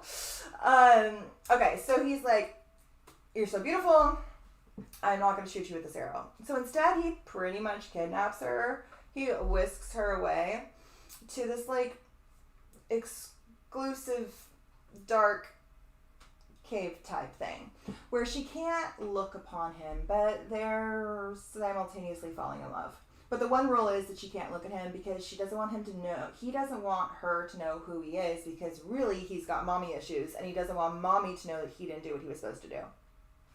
Eventually, the myth is really long. I'm summarizing it as best I can.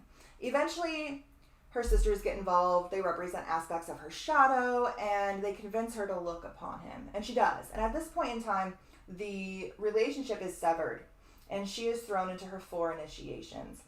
Much of the time she's spent celibate in the woods, devoted to the goddess of the moon, trying to find herself. And she has these 4 tests and quests that she ultimately passes, except for the last one. She does get put to sleep. And it is the kiss of Eros, the kiss of her divine partner, the kiss of her other half that awakens her. It is this union. And then they get to go to Mount Olympus and she drinks the drink of immortality and she becomes one of the gods. Now, Psyche, we think of as the mind, but Psyche, the word, literally means soul. This is about the ascension of our soul, which has been a key theme of this Mercury retrograde.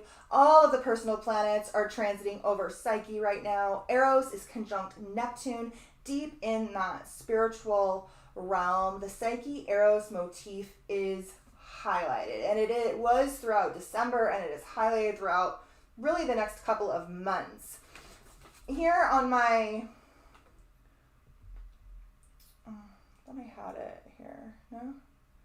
Yes, I have it here. I have it over here. I'll just read this here. So in the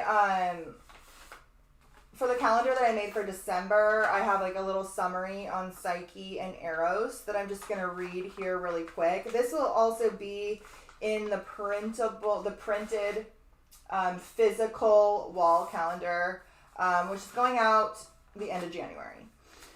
So Psyche, asteroid number 16. If you want to put this into your chart, I highly recommend seeing where Psyche and Eros fall in your chart. Psyche, astrologically, is the asteroid associated with psychic and physical bonding, erotic love, raw psychological wounds, recovery, and the ascension of the soul. The word psyche is literally the Greek word for soul in Latin. It's associated with the recognition of childhood trauma, trials, tests, quests, and initiations, memory, insight, psychic impressionability, psychological recovery, the state of your mental health. Some students of Jungian psychology have chosen the psyche myth as the female story, considering it symbolic of the effort to bring the unconscious up to the realm of the conscious. Whereas the male myth is the Arthurian legend of the Holy Grail and the need to return to the feminine within.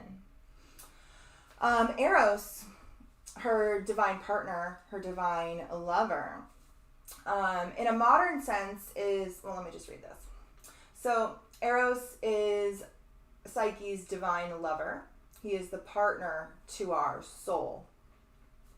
This archetype is usually attributed to like passion and desire and lust in like a modern lens, but it has a much deeper, more profound archetypal essence.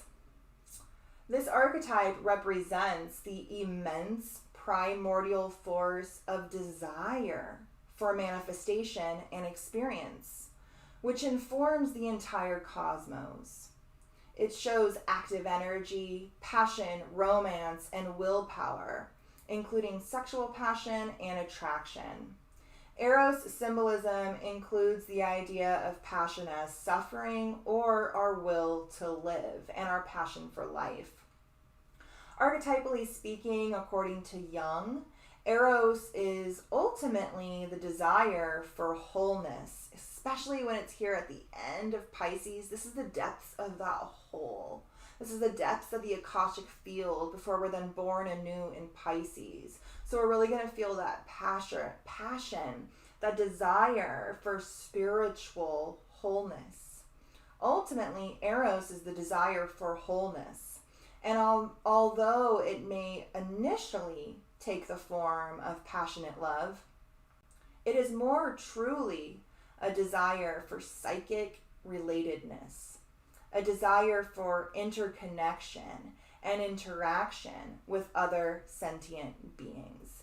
Now, this isn't a square to Venus, so it can definitely be with people. Now, this wholeness is happening within. This Psyche Eros dynamic is that inner union within you. You are Psyche, you are Eros, right? You are both of these. But when Venus is involved, this definitely brings other people into the fold. Okay? Okay, let's see. On the 19th, Mercury will trine Jupiter for the third and final time. Information is flowing harmoniously through the upper and lower levels of the forefront of our psyche, of our consciousness, our conscious mind, as opposed to our unconscious, which also has a lot going on. But our conscious mind is flowing, it's working. And right as Mercury comes into a trine with Jupiter, Venus comes into its exact square with Neptune. So information is flowing.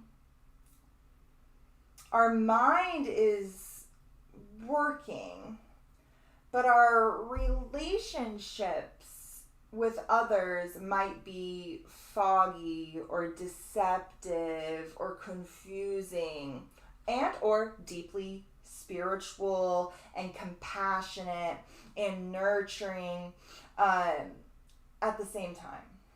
Okay? Now, on the 20th, this is the big day of the month. This is the day. This is the day. The Sun will conjunct Pluto, and then they both move into Aquarius together and are conjunct at 0 degrees of Aquarius, the same time that Venus conjuncts the galactic center. Okay? Venus transits the galactic center roughly once a year. Depends on retrogrades or whatnot, or roughly once a year, Venus conjuncts the galactic center. Venus is never really too far away from the Sun. Now, Venus transiting the galactic center does bring a sort of galactic boost to our heart space, right? To our realm of relationships, to the realm of values or finances, or probably more like spiritual abundance, I'm feeling are the words, as opposed to like literal finances. The economy ain't really economying right now. And then Pluto conjuncts the Sun at 0 degrees of Aquarius. Pluto moves into Aquarius. Okay, I have all these dates written down here for you guys. Give me a second here. Okay. So Pluto moves into Aquarius on the 20th of January, conjuncting the Sun right at the exact degree point that we had the Great Conjunction in 2020. Pluto has not been in Aquarius since 1778. This is the exact same year that started the Revolutionary War. Pluto is the planet of destruction. It's the planet of death. It's the planet of transformation. It's the planet of power dynamics. It's the planet of secrecy. It's the planet of the occult. And it is about to transit through Aquarius for roughly the next 20 years. It's dipping in here. It's going to come back in to Capricorn. Okay, so let me give you the dates. And we'll talk about this as we go through the other months of the year. But Pluto moves into to Aquarius on January 20th. Okay? It will transit all the way to 2 degrees of Aquarius. where it will station retrograde in May, on May 2nd. It's going to transit all the way back to 29 degrees of Capricorn, that critical anaretic degree. And it will station direct right on 29 degrees of Capricorn in October. And then by November, it's made it back into Aquarius, where it will stay for 20 years, all the way through 2055. So we've been here transforming, completely deconstructing, destroying, and then rebirthing the realm of our chart governed by Capricorn since 2008. This is, of course, on the world stage. It has a lot to do with like the realm of capitalism, really. Capitalism, control, hierarchy, governments. This has been obliterated, right? Now Pluto is going to move into Aquarius, just like it did in 1776. Now, just like it did in 1778, which is the year that started the Revolutionary War. So previous to that, we were under the rule of the crown, right? They wanted to freaking tax us. We were like, absolutely not. And then we start this freaking war, and there's tons of bloodshed, all right? Pluto is the planet of death and destruction. And it's about to transit through Aquarius, which is literally the sign of the collective of humanity as a whole. We're going to see mass death of humans, probably through war. Probably also through the repercussions of what was tied to the Great Conjunction here, which was the right? Now Aquarius is not only our collective consciousness, it's also the sign of rebellion and revolution. Last time Pluto was here, like 250 some odd years ago, we had the Revolutionary Wars. So Americans were like, nah, fuck you. We're not going to be under the crown anymore. We're going to revolt. There's going to be a lot of blood, a lot of destruction, a lot of turmoil. But we're doing this from a rebellious, revolutionary lens, right? Now they're hip to this now. So we can expect there to be orchestrated rebellion, orchestrated revolution. They're not going to let Pluto transit through Aquarius willy-nilly and just let him manifest whatever he wants to manifest. There's definitely going to be dark underbelly control of the collective consciousness and the rebel and revolutionary within us all. So be very mindful of any mass revolutionary manifestation, unless it is actually orchestrated by the people. But there's like a hidden power dynamic behind this. Now, Pluto conjunct the sun here, and then Pluto transiting through Aquarius is going to bring all things fucking weird, right? We already see this manifesting with the alien invasion that is supposedly happened a couple of days ago. I don't know if you guys woke up to what I woke up to this morning, but my feed was just full of everybody talking about the 8 to 10 foot tall beings that were supposedly seen in Miami, Florida at a mall. The given narrative is that there were some kids fighting with sticks and throwing fireworks at each other that for some reason resulted in over 300 police and helicopters showing up at the scene, police scanners being cut, the airport being completely shut down for no inward or outward flights. What else did they do? They cut the police scanners, they did the thing with the flights. There was some other weird thing they did, I can't remember.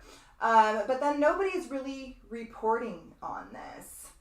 But simultaneously, all the conspiracy theorists are reporting on this, but that there's no real evidence to show that there was anything. Like, nobody got a picture of these beings. I don't know. It screams Project Bluebeam. It screams alien invasion, psyop. We definitely can expect to see the realm of artificial intelligence, any sort of high technology. That's all governed by Aquarius manifesting. This is, holographic type technology that they may use to convince the masses that there is some sort of outward threat, right? The Sun-Pluto conjunction, but particularly Pluto transiting through Aquarius, is definitely going to revolve around mass death when it comes to humanity. High technology, AI, advancements in the realm of futuristic tech, the realm of revolution, the realm of rebellion, and the realm of weird, the realm of the future. Pluto transiting through Aquarius is what will manifest the, quote, new world order. Whatever that may look like, Aquarius literally governs the new world order. Capricorn governs the old world order, and Aquarius governs the new world order. But it's often a new world order that then results in either our ending, our demise, or our spiritual transcendence, depending on what kind of Piscean archetype we want to manifest.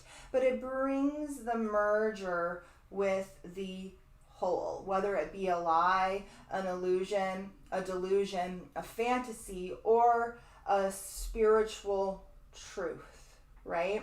So there will be multiple new world orders manifesting simultaneously. Hopefully humanity comes out on top.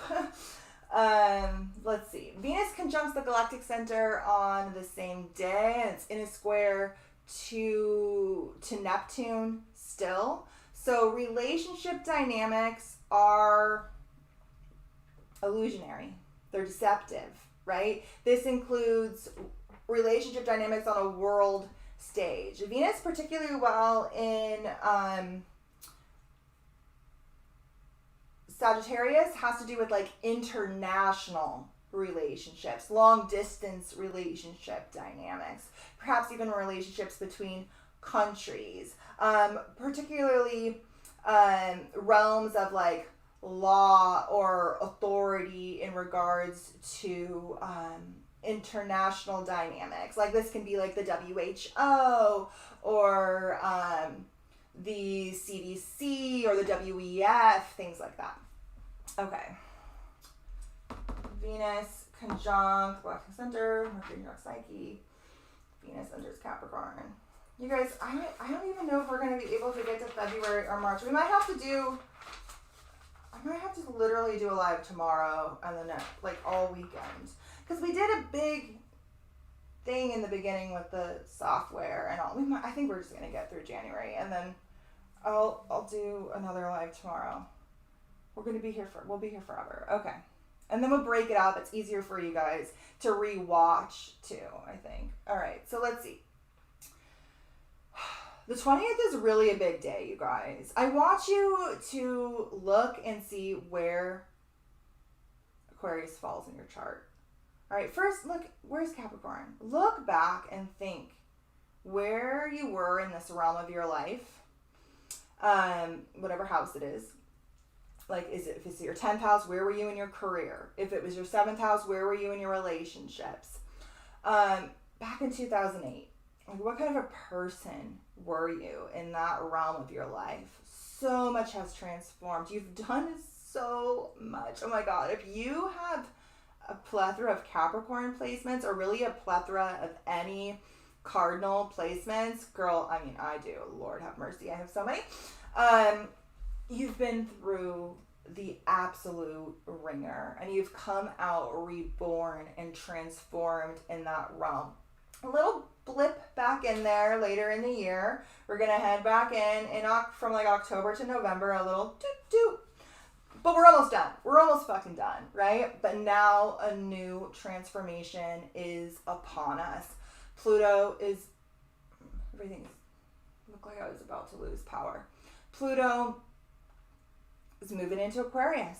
What house does this govern? For me, it is my 6th house. So this is my house of like responsibility and like daily duties.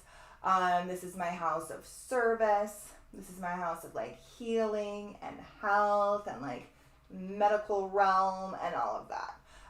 Which is something that is apparently going to transform for me in the next 20 years. That should be fun. All right. On the 23rd, Venus enters Capricorn. Okay?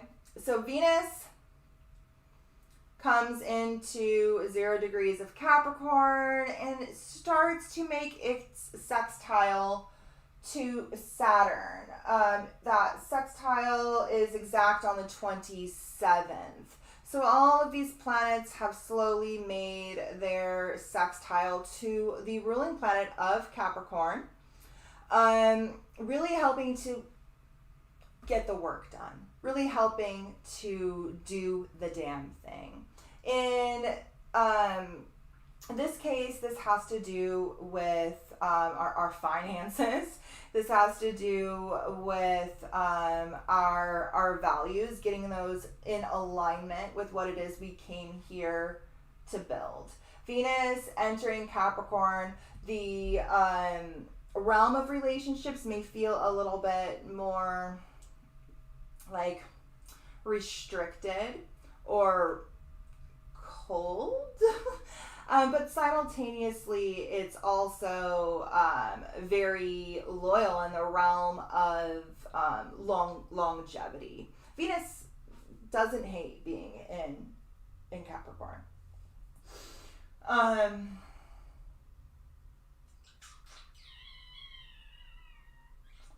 the 24th, but a little bit later in the day, the asteroid Sophia stations retrograde conjunct the super galactic center. Okay, the day before the Leo full moon. All right, so Sophia is a Gnostic archetype. She is the Gnostic view of the primordial goddess. The goddess who came before, the essence who came before. She is very much associated with the pre-conscious, the primordial dimension, the void, the abyss that existed before light, before matter, before reality. She represents that pre-conscious primordial force that gave birth to the demiurge in Gnostic tradition. The demiurge being the representation of the Godhead. The male, masculine force, which in most more modern religious pantheons is seen to be the top of the food chain.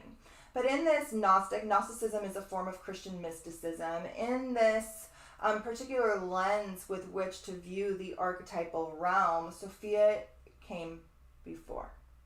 She birthed God into existence. She is the womb. She is the void of space that gave birth to all the stars, all of the planets, all of the light, all of the matter. She is that essence that gave it its ability to exist. She has since been forgotten.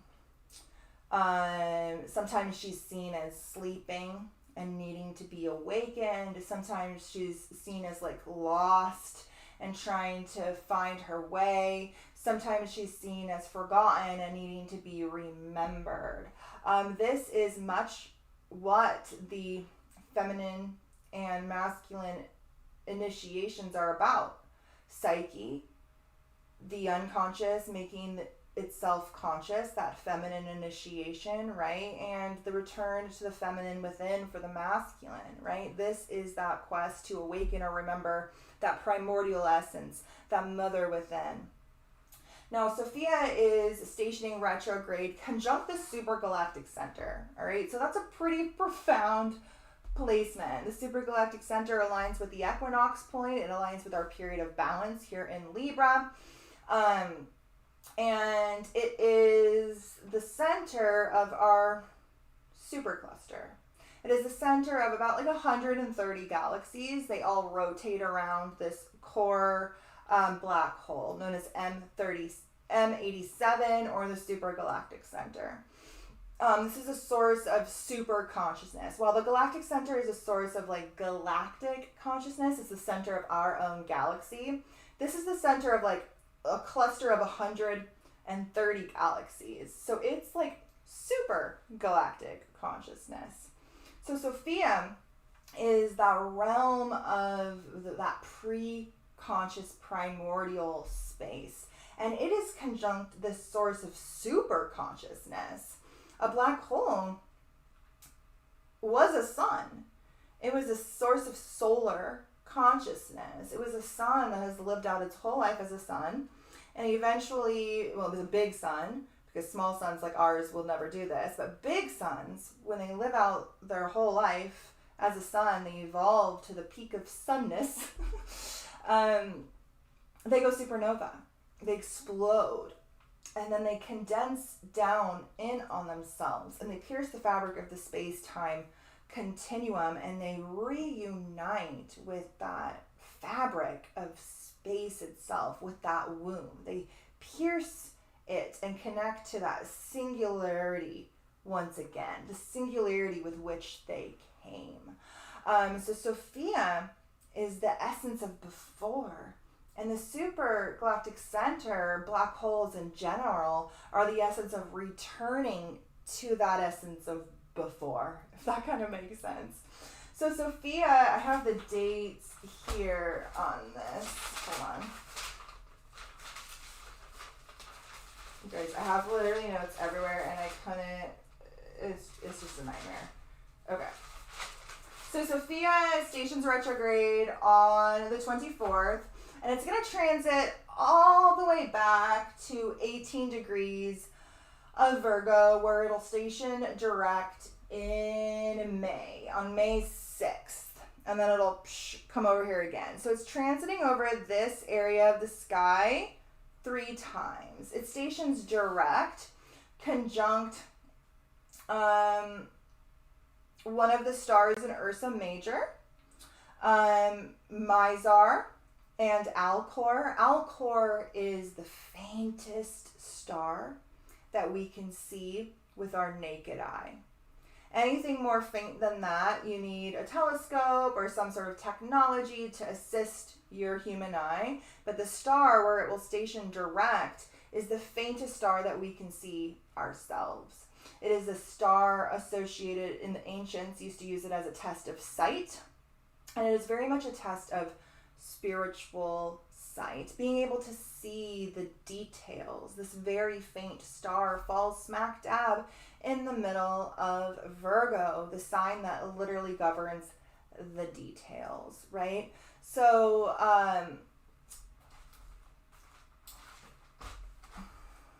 Sophia is about to transit this area. Do you have any planets here? This primordial mother, this deeply pre-conscious, primordial consciousness is transiting this area, and it's trying to hone in on some sort of faint, minute detail. That detail will be found in whatever house Virgo governs for you. For me, it is my first house. It's probably going to be stationing direct very close to my Mars. So it's probably details in regards to action for me. For you, it's going to be something else. All right, so let's see. We're going to move on. On the 26th, we have our full moon. Let me put my hair up really quick. I try to wear it down, and Eddie was like, "Why don't you should just put it up because, you know, you're just gonna put it up." And I was like, "I know, but I brushed it and it looked nice, so I'm gonna wear it up, and then eventually I'll put it up." All right, so on the 26th we have our full moon in Leo at 5 degrees, 15 minutes of Leo. Just want to find the exact time. I'll put it in here. Oh, but that's the New York time. Whatever, we'll get close to it. So it's 9:53 a.m. Pacific Standard Time. Okay? So the moon will fall at 5 degrees. Let me just go back.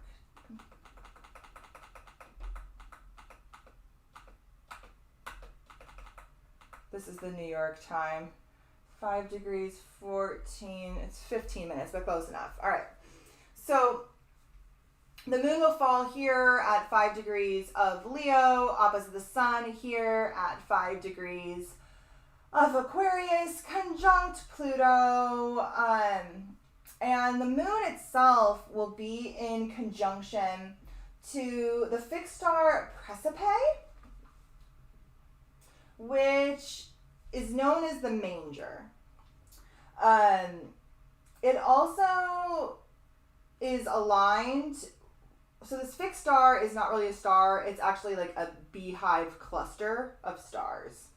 And it's known as the manger, very much associated with that like Christ divine child. And it's also known as the beehive cluster. And it falls in the head of the crab. So this moon falls in tropical Leo, but its sidereal placement is aligned with the head of the crab of Cancer. So this manger is aligned with the energetics of both the mother and the sun. All right. So Cancer, the crab, is associated with that mother. And in the head of that mother is the manger and this beehive cluster, which is said to house a bunch of souls that are waiting for incarnation. And they incarnate through this womb space. I've talked about this in a previous video. Now, the moon itself falls in tropical Leo. Cancer is the mother and Leo is the child. Leo is that sun.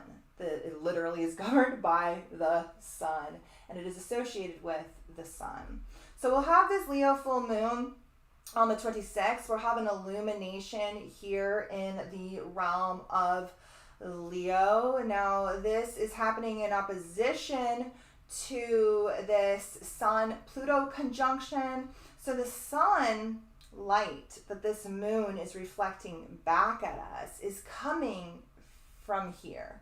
It's coming from this Pluto-Sun conjunction, which is sitting on top of the area of the sky that housed the Great Conjunction. So much of what this might be illuminating for us is whatever this is bringing up for us within our personal reality. Now, on the same day as that moon, Mars comes into a square with Chiron. So action will be permanent. Action will definitely be needed in regards to whatever is illuminated during this time, but this action will bring profound healing.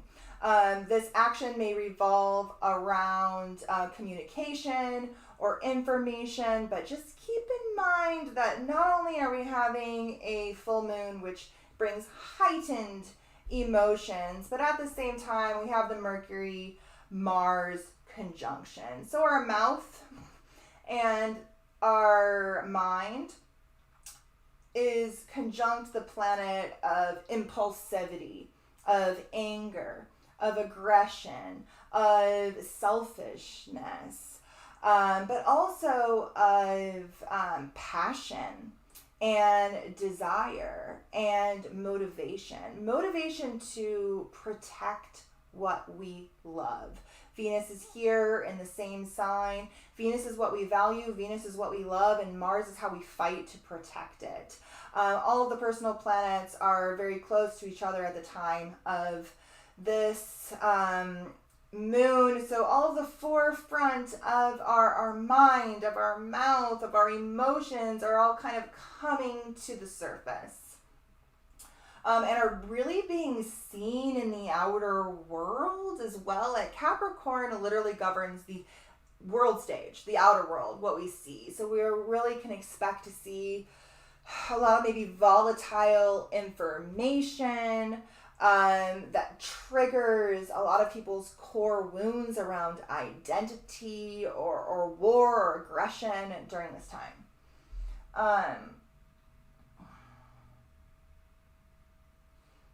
Mercury comes into its exact square with Chiron the next day. The same day that the Sun comes into a square with Jupiter. Now, most often squares are considered challenging or harsh in some way because they bring that conflicting desires. They bring that tension, those triggers that force us into action, needed action that we absolutely need to do. And a lot of times that can be uncomfortable. Now, the Sun coming into a square with Jupiter, really any planet ever coming into a square with Jupiter is said to be much more optimistic, much more expansive, much more beneficial transit. This is really a transit of growth. This is really a transit of expansion. This is really a transit of optimism. Now, this is happening still within orb to Pluto. So this Jupiter square to the Sun is squaring Pluto as well. Pluto will eventually, not really. Whatever Jupiter touches, it expands. Oftentimes in very grandiose ways. Now, it's trying to expand us so that we can grow and evolve and fulfill our birthright.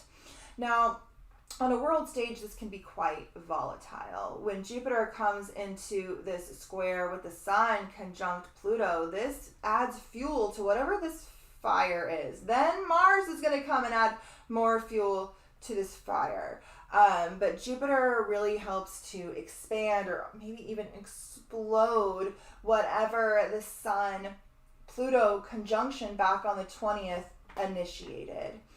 I don't know. We shall see. That is the same day that Uranus stations direct. So the Sun squares Jupiter, Mercury squares Chiron, and Uranus stations direct.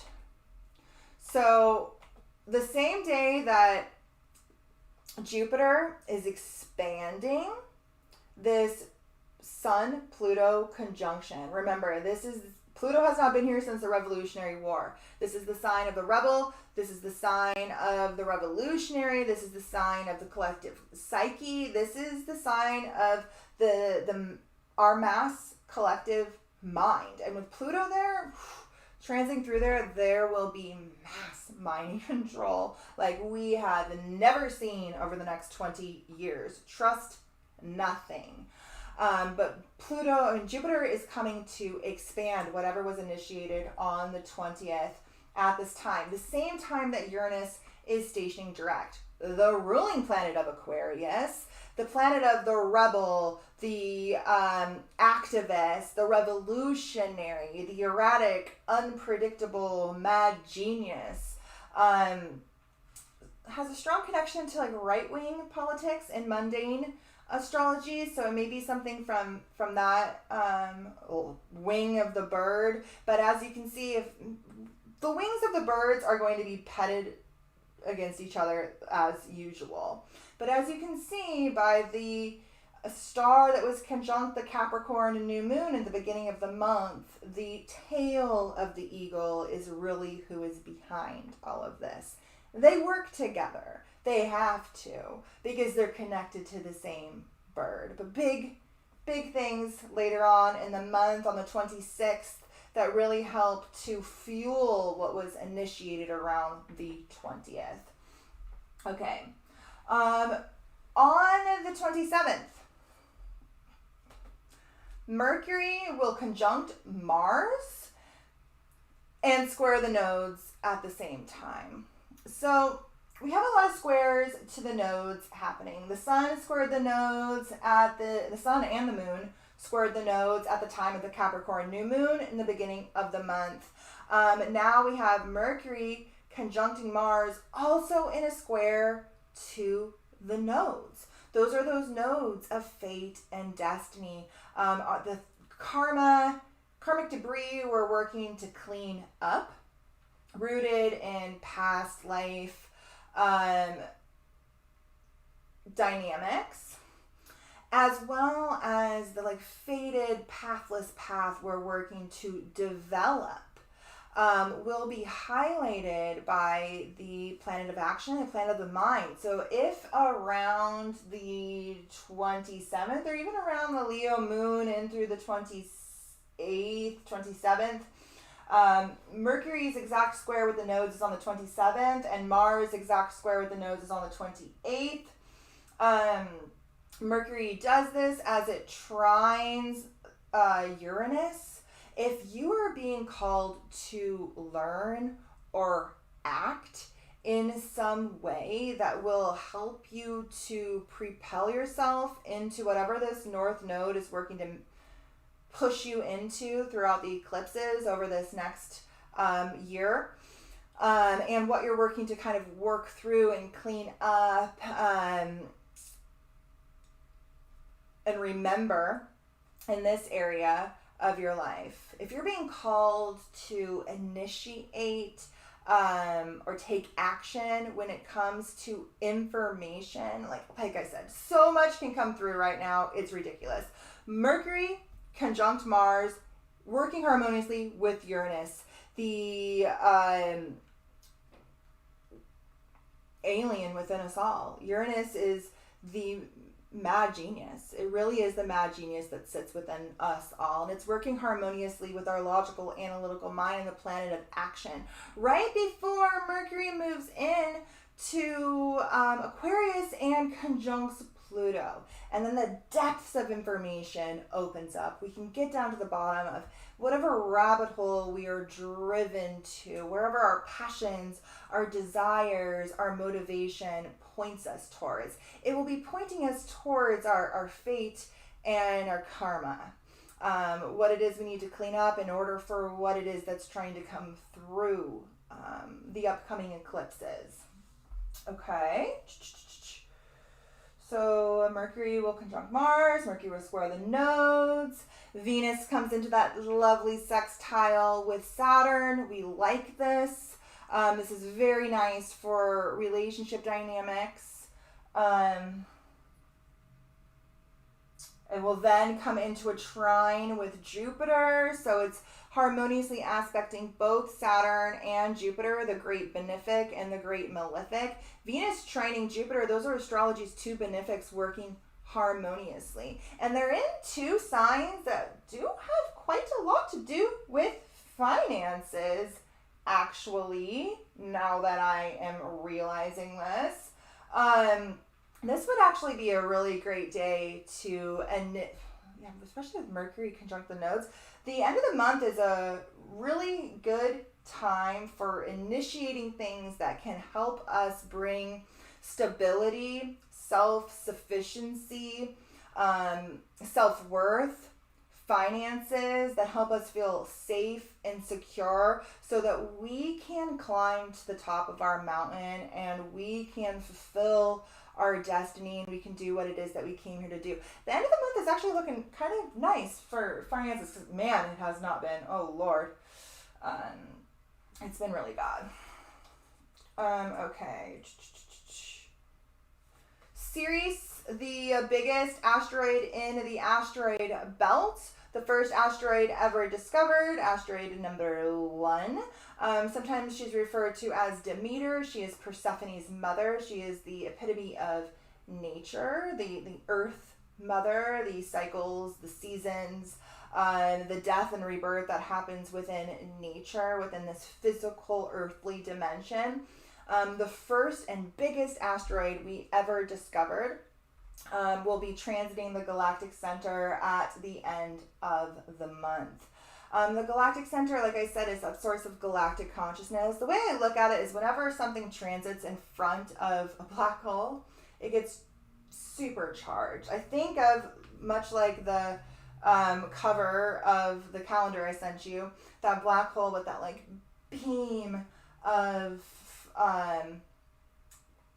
gamma rays and particles and energy coming from its core. I picture that just propelling this archetype forward. In this case, it is Ceres. It is that earth mother. It is the realm of fertility. It is the realm of abundance. Now, this is earthly abundance. This is the kind of abundance that we need to be self-sustaining. This is the kind of abundance that the earth itself offers to us. Now, in this case, it's going to be more like cosmic abundance, otherworldly, energetic abundance coming through the center of our galaxy into this earthly space through Ceres, that very dense, unconscious, feminine archetype. All of the asteroids really do represent those unconscious, more feminine archetypal expressions, although some of them are named after masculine figures. They do not emit light. They are unseen. They're out there in the ethers, right? And this one is the biggest of them all. She's actually kind of considered a minor planet, and she is very strongly rooted in that earth goddess mother archetype, and she's going to be getting a boost here at the end of the month. Mars will trine Juno on the 31st. So Mars coming in to a trine with Juno here. Oh, on the 31st. Okay. Here. So Juno is associated with domestic relationships, husband and wife, or any sort of like, even like mother and child, but more so husband and wife. Actually, I think my software has a little bit on this. So no, that did not help. Okay, so according to the Solar Fire software, Juno is named for the Queen of Heaven. She is the partner to Zeus, who is not a very good partner, but she herself governs marriage. She's the Queen of Heaven, and carries a sense of royalty and entitlement. Juno was a patron of marriage, and the asteroid represents conjugal issues and partnership, especially legal unions. Status and equality issues are important to Juno, as are strong emotions, and also money matters. Juno's energy can also manifest with violence and seems to relate to the concept of the primal feminine quality of power, the Shakti bestowed by goddess in order for the cosmos to come into being.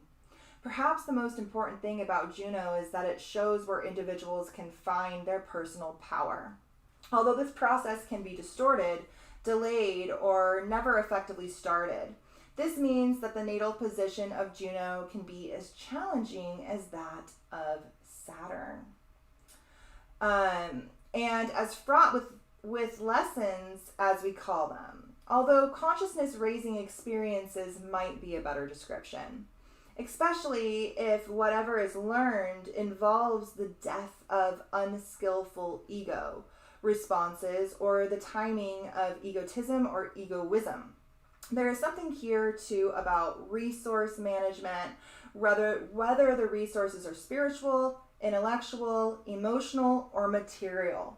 Juno energy is very passionate and can be very big and dramatic. Juno people often have a lot of style too. So Juno has a lot to do with finances, as does Venus, as does Jupiter when in Taurus, working harmoniously with each other, as does just Capricorn in general. Now Mars here in Capricorn is sitting in a trine to Venus. So the planet of action, the planet of drive, the planet of motivation wants to work harmoniously with Juno as she's retrograde. She's rewriting, she's recessing, she's reconfiguring this narrative of conjugal domestic partnership. Now, okay, so we're going to end there.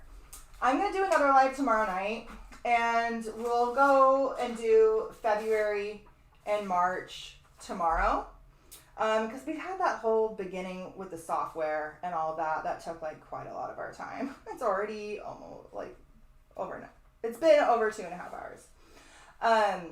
So tomorrow night we'll cover February and March, and then next week we're going to cover the next 3 months.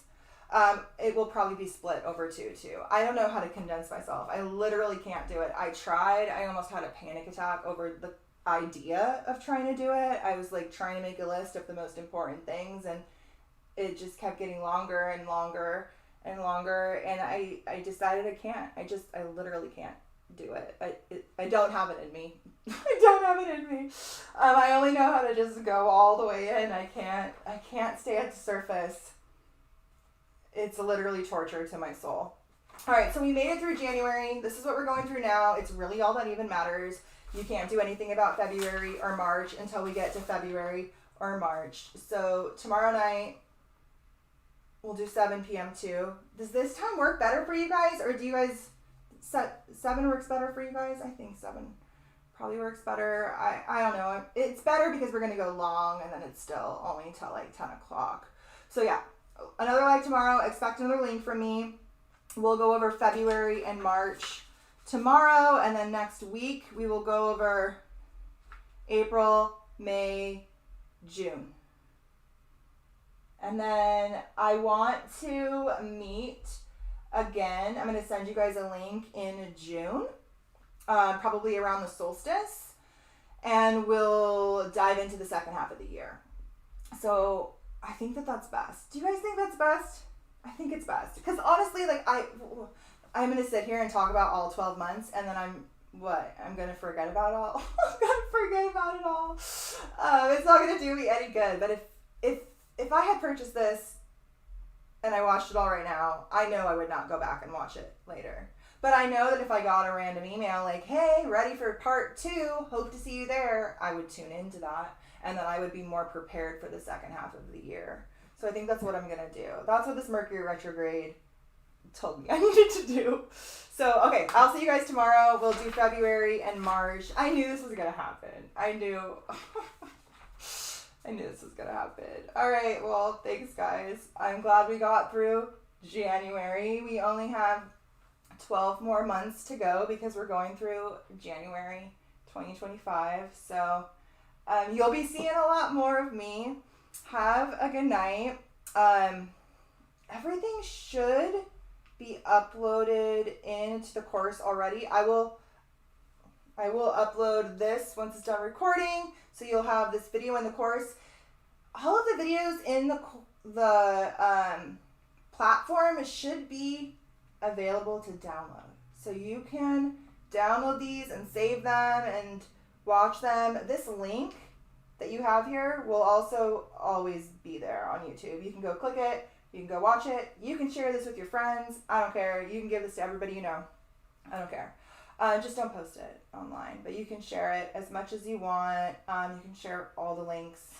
You bought it. It's yours. You can share it. I don't care.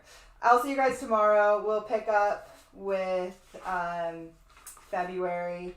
And then March has a lot going on too. That should be fun. All right. So have the card. I'll just save the cards because we'll do that tomorrow. All right, guys. I'll see you tomorrow.